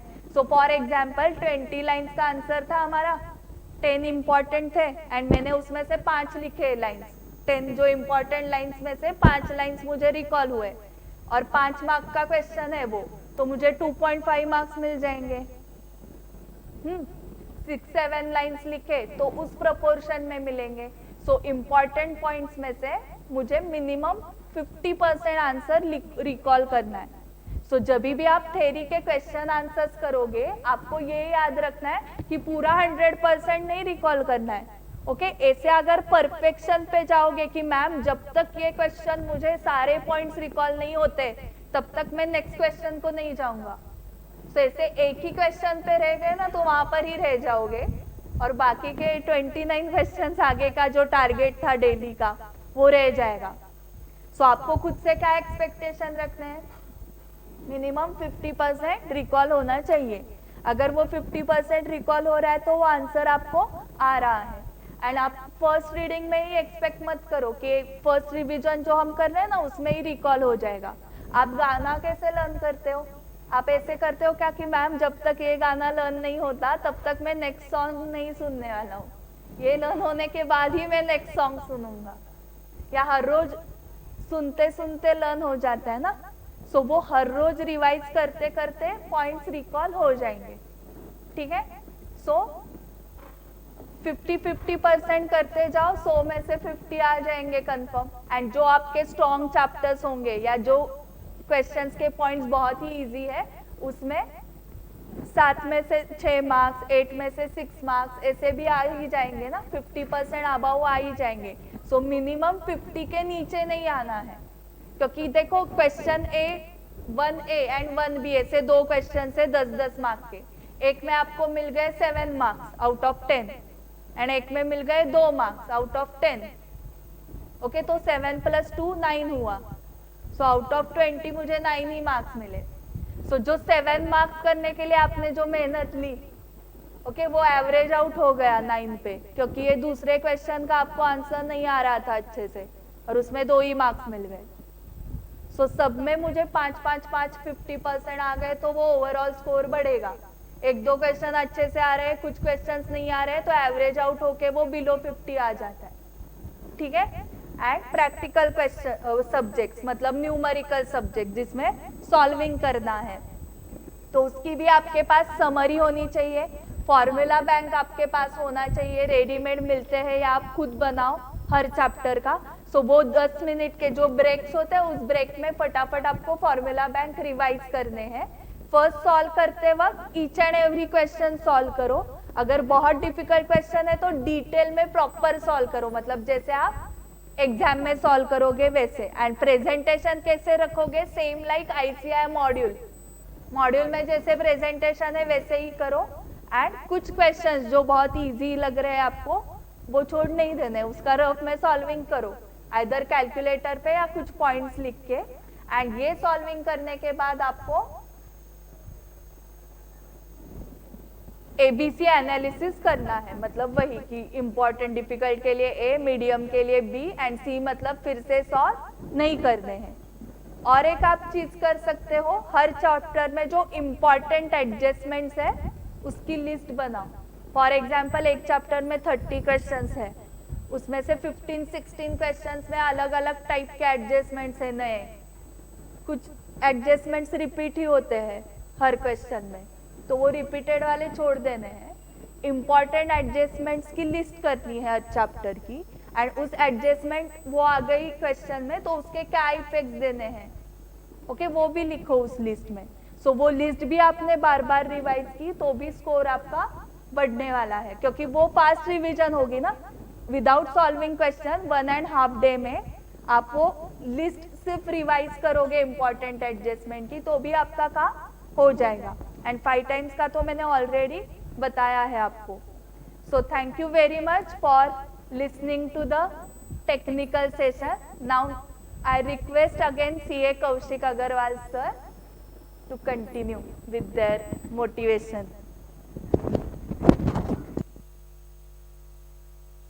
ऑनलाइन स्टूडेंट्स को अगर कुछ डाउट्स है तो हम डाउट्स, सबके डाउट्स लेने वाले हैं at the and, okay. Offline students के भी एंड ऑनलाइन स्टूडेंट्स के, सबके डाउट्स सॉल्व होने वाले हैं।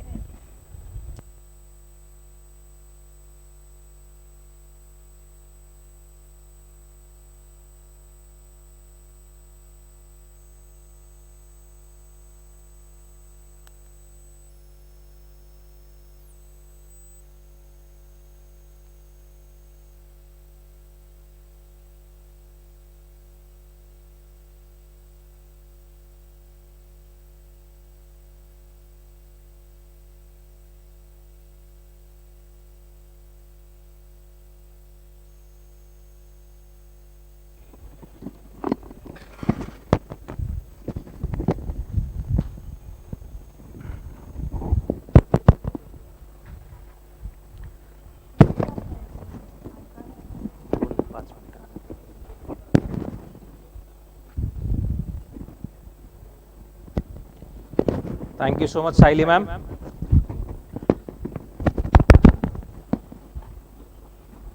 देखो बात ये है, ये सारी चीजें करनी तो पड़ेगी, ठीक है, हार्ड वर्क करना तो पड़ेगा। फेलियर के बाद में है ना, ये सब चीजें करने का नहीं क्या मतलब अपने को पता चलता है, क्या इंपॉर्टेंस है ये सब चीजों की, ये फेलियर के बाद में ही पता चलता है। फेलियर का मतलब देखो, किसी को भी फेलियर अच्छा नहीं लगता, डेफिनेटली किसी को भी फेलियर, कोई ऐसा है जिसको फेल होके बहुत मजा आया? डेफिनेटली नहीं। फेलियर किसी को अच्छा नहीं लगता है, बट टू बी ऑनेस्ट ना, फेलियर आपके लाइफ में एक बार 2 बार देखना बहुत जरूरी है। जितने जल्दी इस यंग एज में, I would say still very young age में, आप जितने जल्दी अपन वो फेलियर देख लेते हैं ना, उतने जल्दी व्हाट वी कैन से एक चेंज आ जाता है अपनी पर्सनालिटी में। We kind of become humble, अपने को उतने जल्दी वो एडाप्टेबिलिटी आ जाती है। आगे चल के बड़े लाइफ में और आगे जाके बहुत बड़े बड़े फेलियर्स होते हैं, बट एक बार अपने पर्सनालिटी में वो ट्रेट आ गया कि yes I can overcome that failure, तो यू बिकम अनस्टॉपेबल। जब तक वो फेलियर देखते नहीं ना अपन, तब तक वो चीज अपने अंदर आती नहीं, ठीक है।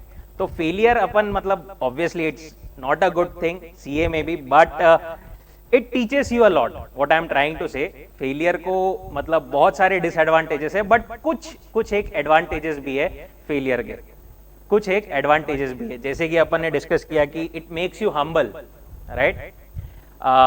It teaches you that despite all the hard work and restrictions आपने अपने आप पर लगाए थे, सब मेहनत की थी, उसके बाद में भी हर चीज आपके हिसाब से हो जाएगी एंड में, ऐसा जरूरी नहीं है। World will not work according to you. आपको कभी कभी ये एक्सेप्ट करना पड़ेगा कि ठीक है अपन ने कुछ किया था, नहीं वर्क किया, we need to get up, get yourself back, dust yourself off and just again go in that race with full force. मतलब इट काइंड ऑफ एक क्रिएट्स अ हंगर। जो लोग सही में मतलब एक अंदर जो जब फेलियर हर्ट करता है ना, तो it kind of creates a hunger अपने अंदर कि नहीं अब मेरे को अचीव करना ही है, अगर नहीं है तो it should now create a hunger कि अब मेरे को अचीव करना ही है, मैं अब मतलब I can't be here any more.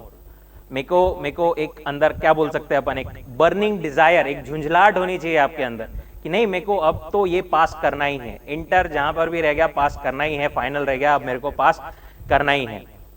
It kind of gives you a confidence, a strength. ठीक है, एक बार जब आप यहां पर मेहनत कर लोगे, इस पॉइंट पर मेहनत कर लोगे और जब पास हो जाओगे ना, it would be like you will be limitless, you will B literally limitless. जिंदगी में कुछ भी आए एक अलग कॉन्फिडेंस आएगा आप में कि कुछ भी हो जाए मैं हैंडल कर लूंगा या कर लूंगी। ये देख लिया, फेलियर देख लिया, यहां पर मैंने मेहनत कर ली ना, अब I can achieve whatever I want to. Because देखिए फेलियर देखने के बाद में जब अपन मेहनत करके पास होते हैं ना, तो it teaches you possibility, it teaches की सब कुछ मतलब कुछ भी इम्पॉसिबल नहीं है, एवरीथिंग इज पॉसिबल। नहीं किया मैंने 2 3 4 5 6 जितने भी अटेम्प्ट लगे, बट मैंने गिव अप नहीं किया, मैंने अपना 100% दिया एंड मैं कैपेबल हूं, मैं कर सकता हूं, मैं कर सकती हूं and I have done it. मतलब you kind of discover your actual potential कि क्या है आप में, कितना जज्बा है, कितना जुनून है। पर ये सब चीजें कब होगी पता है, जब आप ये सब जो जरूरी चीजें, जैसे अभी साइली मैम ने बहुत सारी चीजें बताई, ये सब चीजें करोगे। आप बोलते हो अभी भी मुझे घूमना फिरना है, टाइम पास करना है, मोबाइल पे स्क्रॉल करना है रील्स में, टेस्ट पेपर नहीं लिखना है, हो जाएगा। टेस्ट पेपर से एक ध्यान में आया, एक जना आया बोले सर मैंने अटेम्प्ट में ही तो अभी प्रैक्टिस हो गई, पेपर दे दिया ओरिजिनल, अब क्या है कि प्रैक्टिस। विराट कोहली का नाम सुना है, सबने सुना ही होगा। वो आज भी एक मैच के पहले 4 दिन प्रैक्टिस करता है, वो भी कब, जब वो वर्ल्ड का नंबर 1 बैट्समैन है। अपन कौन है रे? प्रैक्टिस कभी भी पूरी नहीं होती, प्रैक्टिस कभी भी पूरी नहीं होती। प्रैक्टिस आपको करना तो पड़ेगा, जो चीजें जरूरी है। मोबाइल इस टाइम पर बंद कर देने का, जितनी जरूरी चीजें हैं, मतलब लेक्चर हो गया, बाकी चीजें हो गई, उसके अलावा आपके पास में मोबाइल होना भी नहीं चाहिए। अगर मोबाइल है भी तो वो सादा डब्बा मोबाइल आता ना, जो वो वाला मोबाइल रखने का, एक मतलब सब कुछ छोड़ देने का, जो कम वॉट में, बस सामने ये एक फोकस, ये एक चीज, दैट आई विल फॉलो। मेहनत करनी पड़ेगी, टाइम देना पड़ेगा, एफर्ट्स डालने पड़ेंगे, और आपको ही डालने पड़ेंगे, आपकी जगह कोई और नहीं आएगा वो एफर्ट्स डालने के लिए। ठीक है, अब इसके लिए अपने मन में बहुत बार नहीं क्या सेल्फ डाउट होते हैं, डर होता है, होगा नहीं होगा, कैसे कर पाऊंगा, कर पाऊंगी नहीं कर पाऊंगा।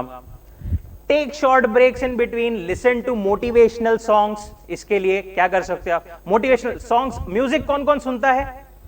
सभी लोग सुनते हैं। इस टाइम पीरियड में try to listen to motivational songs, छोटी सी चीज है, बहुत हेल्प करती है।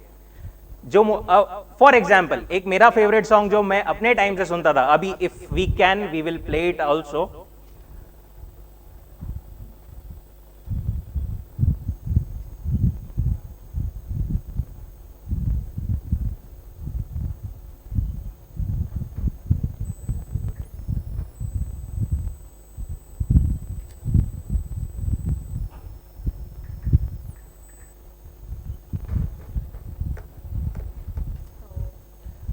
सॉन्ग, मूवी देखी है सबने दंगल?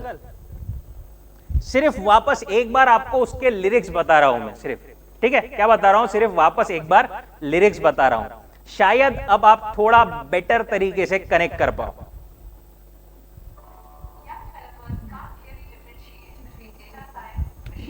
ऑनलाइन गाइस आवाज आ रही है आपको वीडियो की?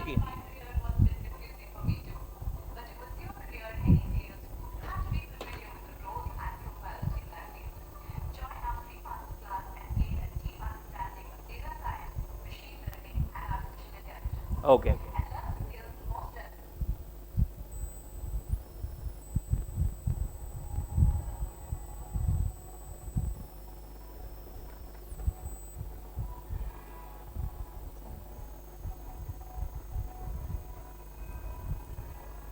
नो,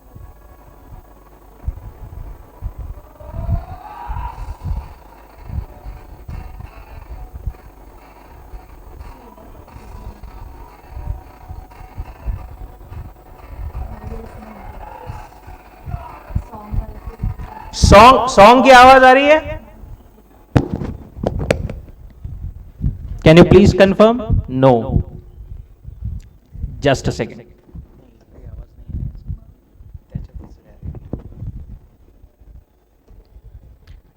ठीक है, वीडियो इग्नोर कीजिए, अपन ऑडियो लगाते हैं.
ठीक आहे, मोबाईल मध्ये लावतो. हाँ मोबाईल आणि हे दोन्ही एकत्र start. तू तिथं start कर, मी इथं start करते. 1 2 3 start.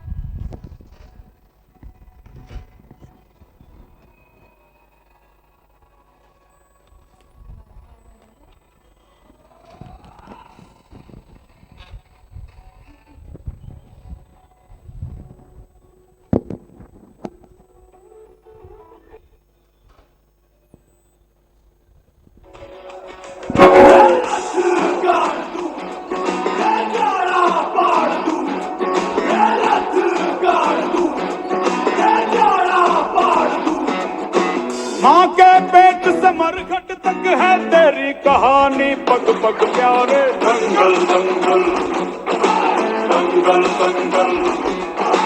सूरज तेरा चढ़ता ढलता गर्दिश में करते हैं तारे. दंगल दंगल दंगल दंगल. माँ के पेट से मरघट तक है तेरी कहानी, पग पग प्यारे. दंगल दंगल दंगल दंगल. सूरज तेरा चढ़ता ढलता गर्दिश में करते हैं तारे. दंगल दंगल दंगल दंगल. Now when you feel कि you are low, you can't concentrate, then धड़कने छाती में जब दुबक जाती है, पीठ थप थपा उनको फिर जगह बात बन जाती है.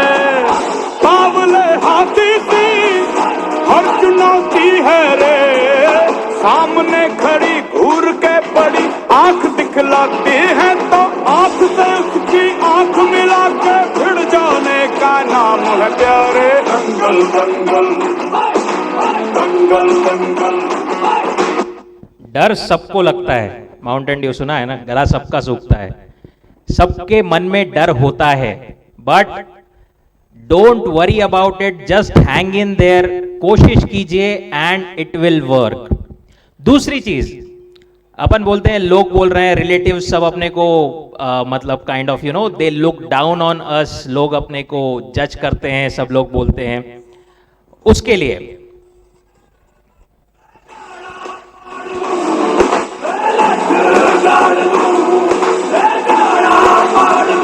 ठोस मजबूत भरोसा अपने सपनों पे करना, जितने मुंह उतनी बातें, गौर कितनों पे करना. आज लोगों की बारी, जो कहें कह लेने दे, तेरा भी दिन आएगा, उस दिन हिसाब चुका के रहना।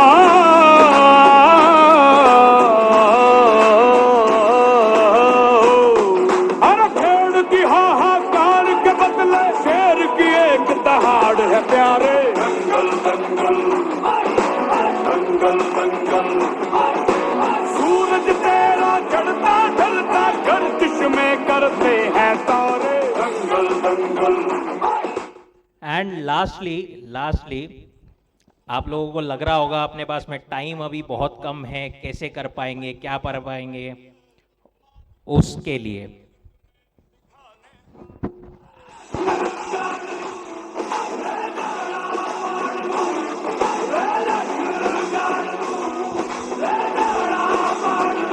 कर दिखाने का मौका जब भी किस्मत देती है, किनके तैयारी के दिन तुझको मोहलत देती है। मांगती है लागत में तुझसे हर बूंद पसीना, पर मुनाफा बदले में ये जान ले बेहद देती है।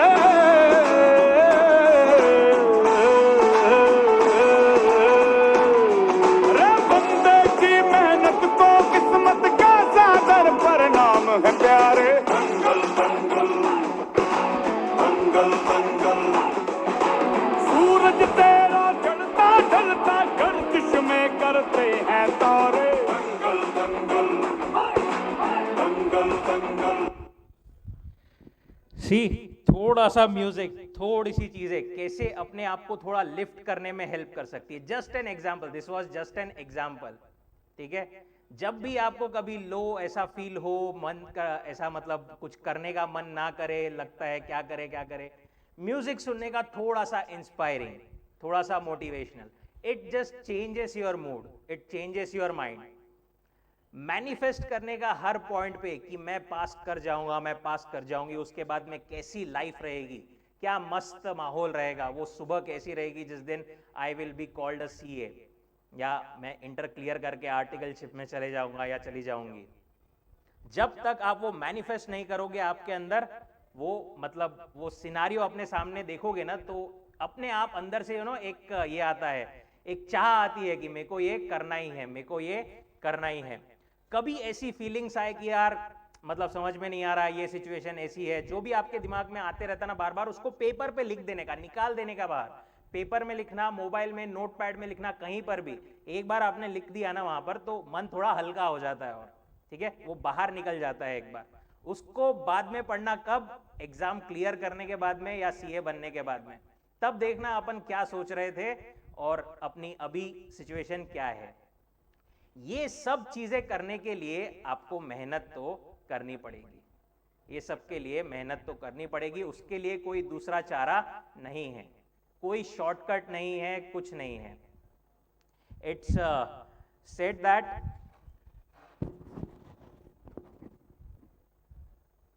मैं ये नहीं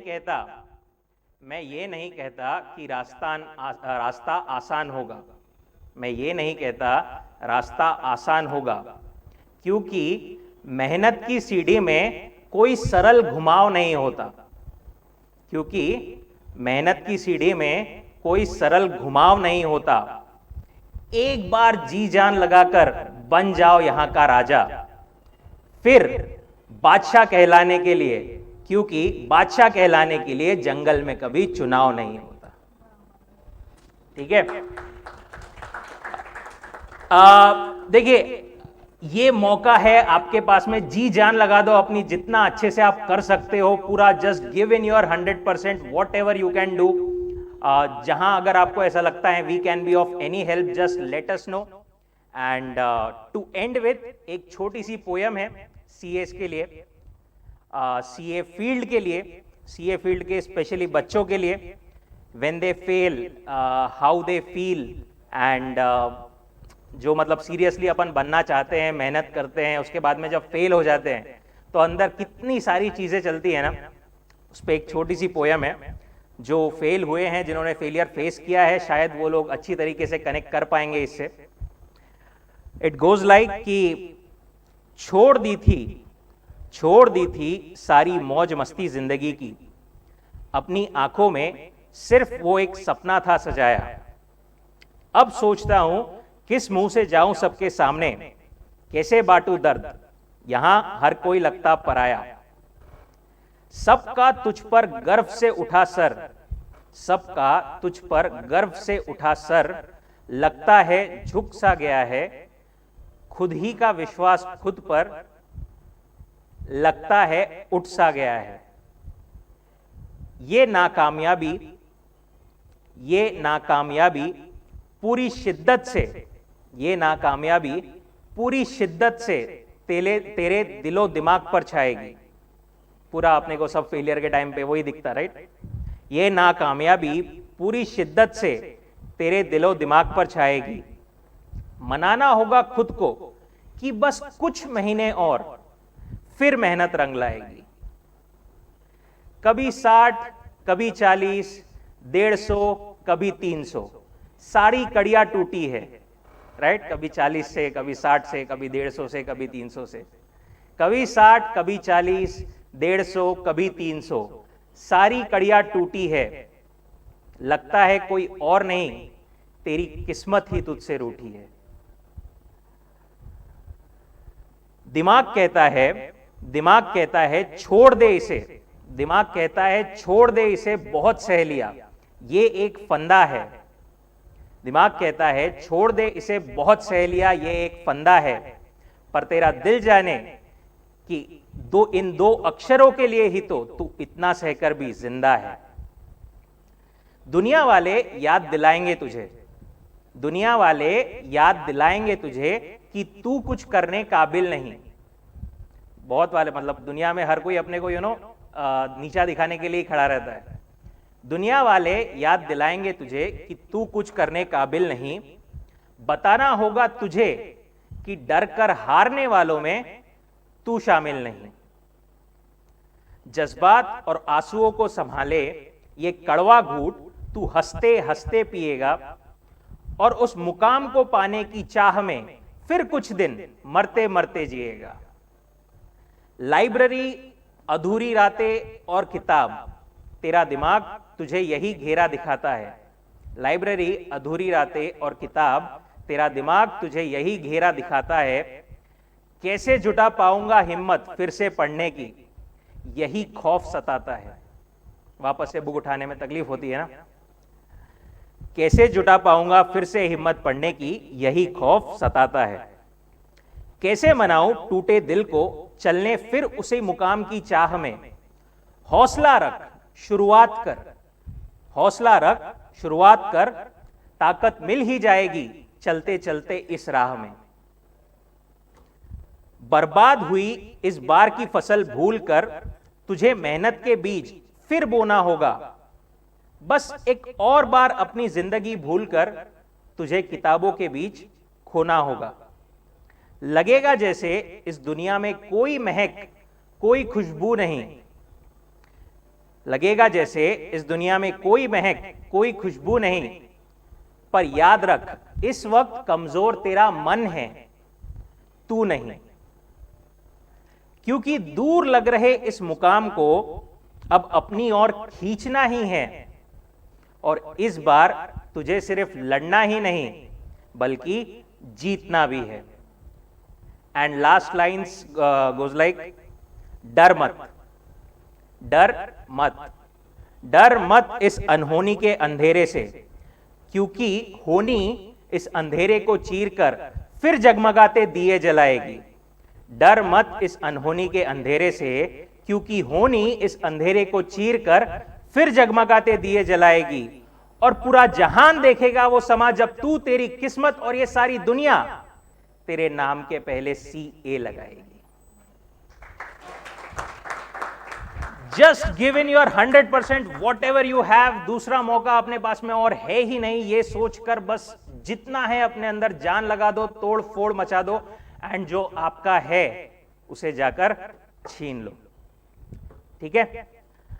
thank you so much for your patience and listening. I'll now request Saili ma'am to conclude the session.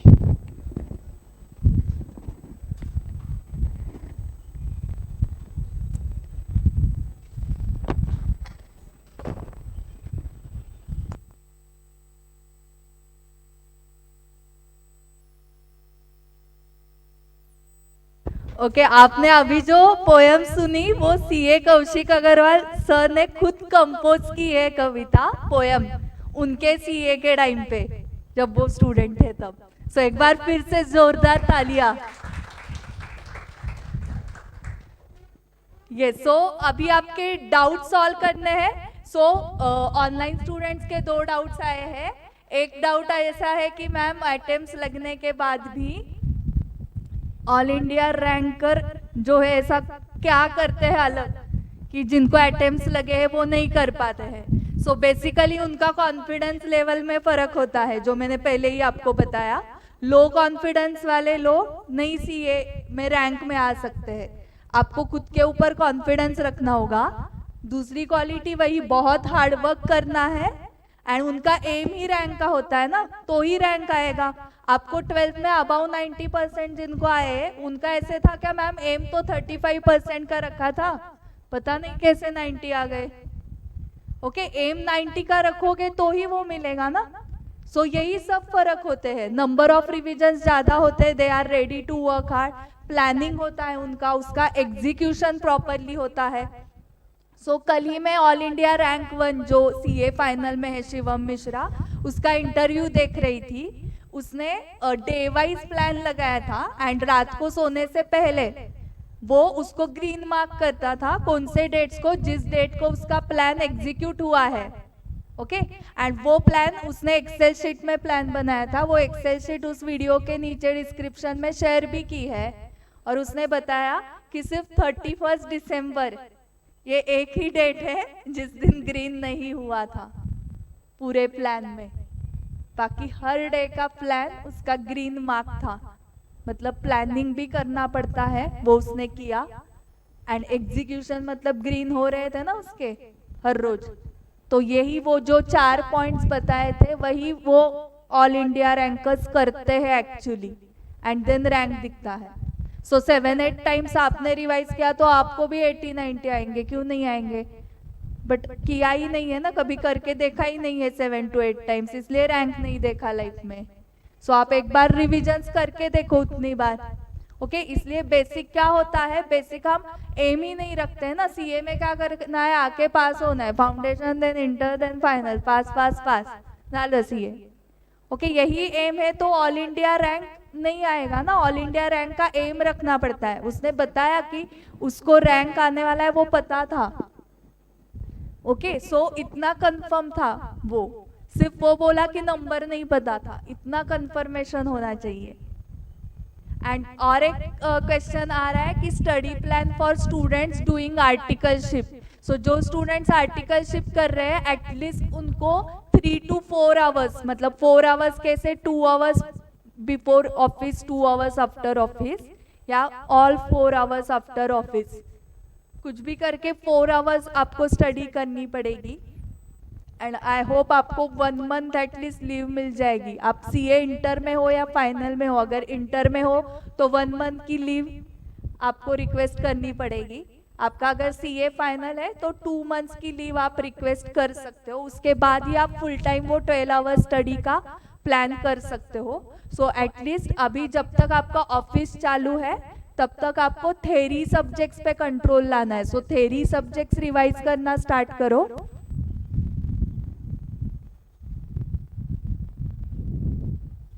So theory subjects के लिए नंबर ऑफ रिविजन ज्यादा लगते हैं ना, इसलिए आपको थ्योरी सब्जेक्ट्स करने हैं अलॉन्ग विथ योर आर्टिकलशिप। और ऑफिस से आने के बाद उतनी एनर्जी नहीं हो सकती कि बैठ के सॉल्विंग करेंगे। सो एटलीस्ट आपका revision, recalling practice, audio summary बनाओ, तो वो बार बार सुन के वो आप ट्रैवलिंग टाइम वगैरह भी आपका यूटिलाइज कर सकते हो।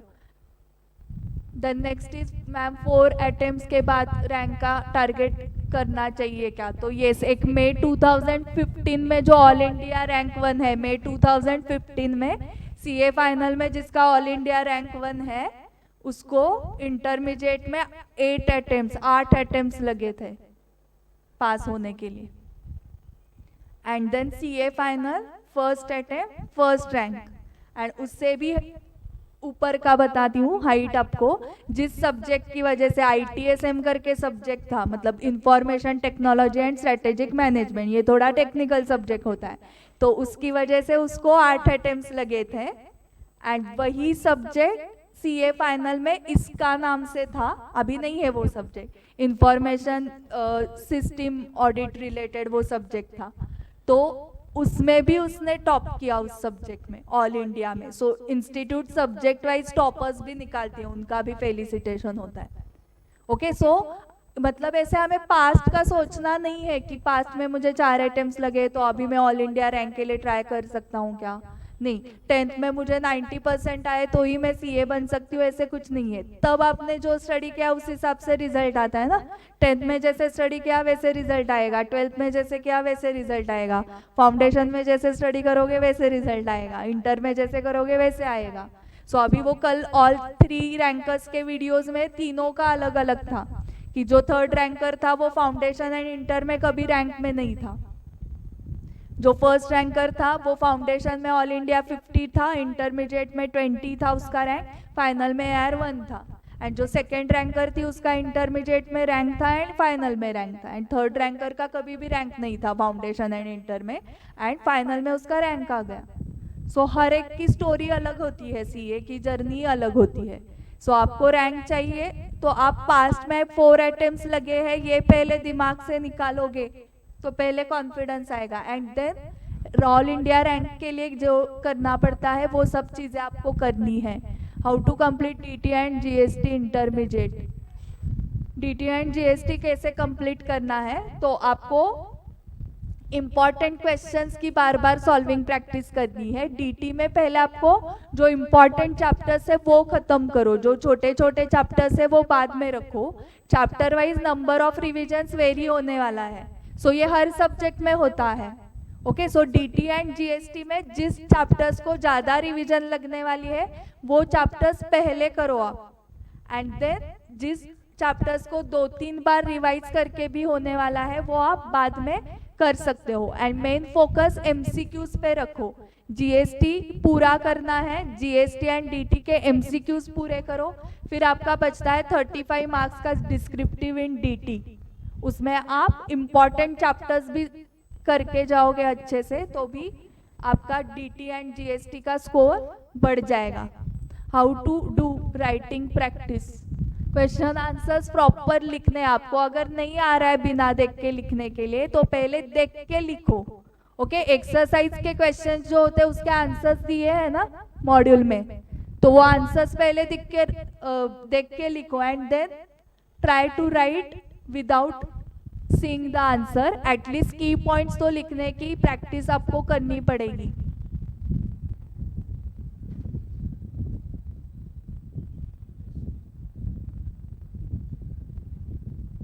यस, आपको लास्ट टेस्ट सीरीज जो है वो चेक करके 2 दिन में मिल जाएंगे पेपर्स, लास्ट टेस्ट सीरीज, क्योंकि आपका इमीडिएटली एग्जाम स्टार्ट हो रहा है ना।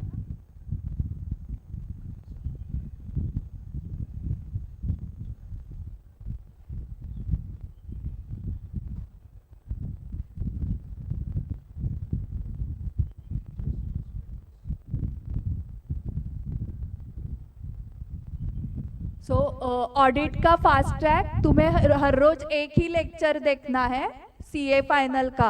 ओके, 3 घंटे या 2 घंटे का वो लेक्चर होगा एंड इमीडिएटली उसको रिवाइज करना है। सो बेसिकली अगर 2 आवर्स का लेक्चर है तो give 1 hour for revision. So daily 3 hours audit के लिए दो, एंड उसके साथ साथ FR एंड AFM भी 4-4 घंटे तुम्हारा स्टडी होना चाहिए। मतलब तीनों सब्जेक्ट तुम डेली कर सकते हो।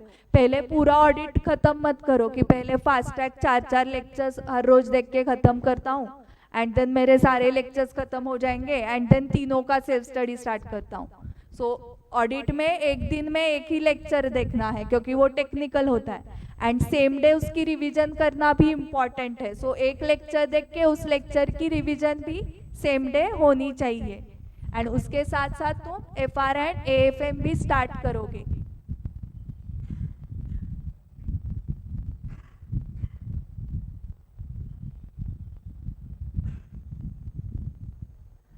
सो रिवीजन कम पड़ गई है, 17 मार्क्स एग्रीगेट नहीं हुआ, एक तो टारगेट पासिंग का रखा होगा। Then second thing, solving practice कम हुई है, 5 टाइम सॉल्विंग प्रैक्टिस नहीं हुई रहेगी। सो जिस सब्जेक्ट्स में तुम्हें बिलो 50 मार्क्स है या 55, उस सब्जेक्ट की सॉल्विंग प्रैक्टिस तुम्हें बढ़ानी है एंड एमसीक्यूज की प्रैक्टिस करनी है, एमसीक्यूज की प्रैक्टिस नहीं हुई रहेगी।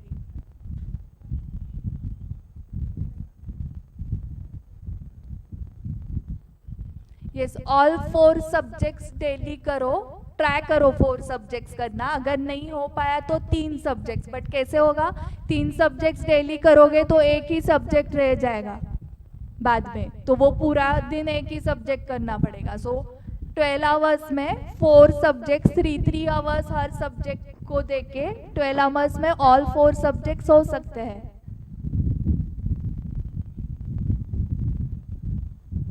ओके, ऑफलाइन स्टूडेंट्स आपको कुछ डाउट है तो पूछ सकते हो, इनके डाउट सॉल्व हुए हैं ऑनलाइन वालों के, इंटर एंड फाइनल के स्टूडेंट्स। फाउंडेशन वालों को कुछ डाउट होने के चांसेस नहीं है, उनका एक्सपीरियंस नहीं हुआ है अभी तक।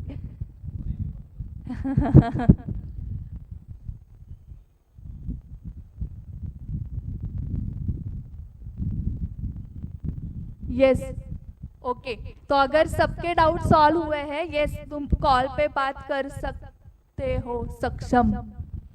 Okay, so you can take my contact number from my office, और यहाँ पे लिख देती हूँ।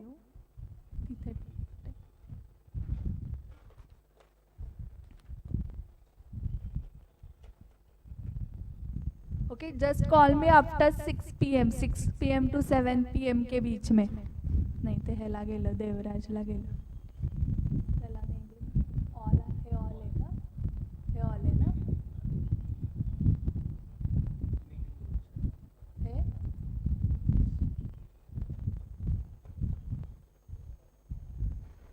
ओके। सो एक test series related surprise announcement मैं कर रही हूँ कि जो स्टूडेंट्स आज एडमिशन ले रहे हैं टेस्ट सीरीज के लिए, तो आपने बैठ के सेल्फ स्टडी का सेशन पूरा सुना, मतलब you are interested in studies and आप सच में सीए बनना चाहते हो, इसलिए तो आप आ गए यहाँ पर या आप ऑनलाइन अटेंड कर रहे हो। तो जो स्टूडेंट्स आज एडमिशन ले रहे हैं उनके लिए मैंने डिस्काउंट रखा है कि आपकी फी होगी 500 पर पेपर, एक्चुअली वो फी है 600 पर पेपर फॉर ऑफलाइन, बट जो आज एडमिशन लेंगे आपको फी रहेगी 500 पर paper. Okay, final and inter के स्टूडेंट्स के लिए ये चल रहा है। एंड पहले 2 टेस्ट जो है 50-50% के वो ऑनलाइन रहेंगे एंड फुल सिलेबस के 2 टेस्ट जो रहेंगे वो ऑफलाइन है। सो ऑफलाइन की एक्चुअल फी 600 है, तो उसकी फी आज एडमिशन ली तो 500 रहेगी फुल सिलेबस की, एंड ऑनलाइन के लिए अगर आपने एडमिशन ली तो उसकी फी रहेगी 400 पर paper. Okay, yes, thank you so much all the students for attending the session, and जिनको भी एडमिशन लेना है आप ऑफिस में कांटेक्ट कर सकते हो। ऑफलाइन स्टूडेंट कुछ doubt? Okay, so thank you very much.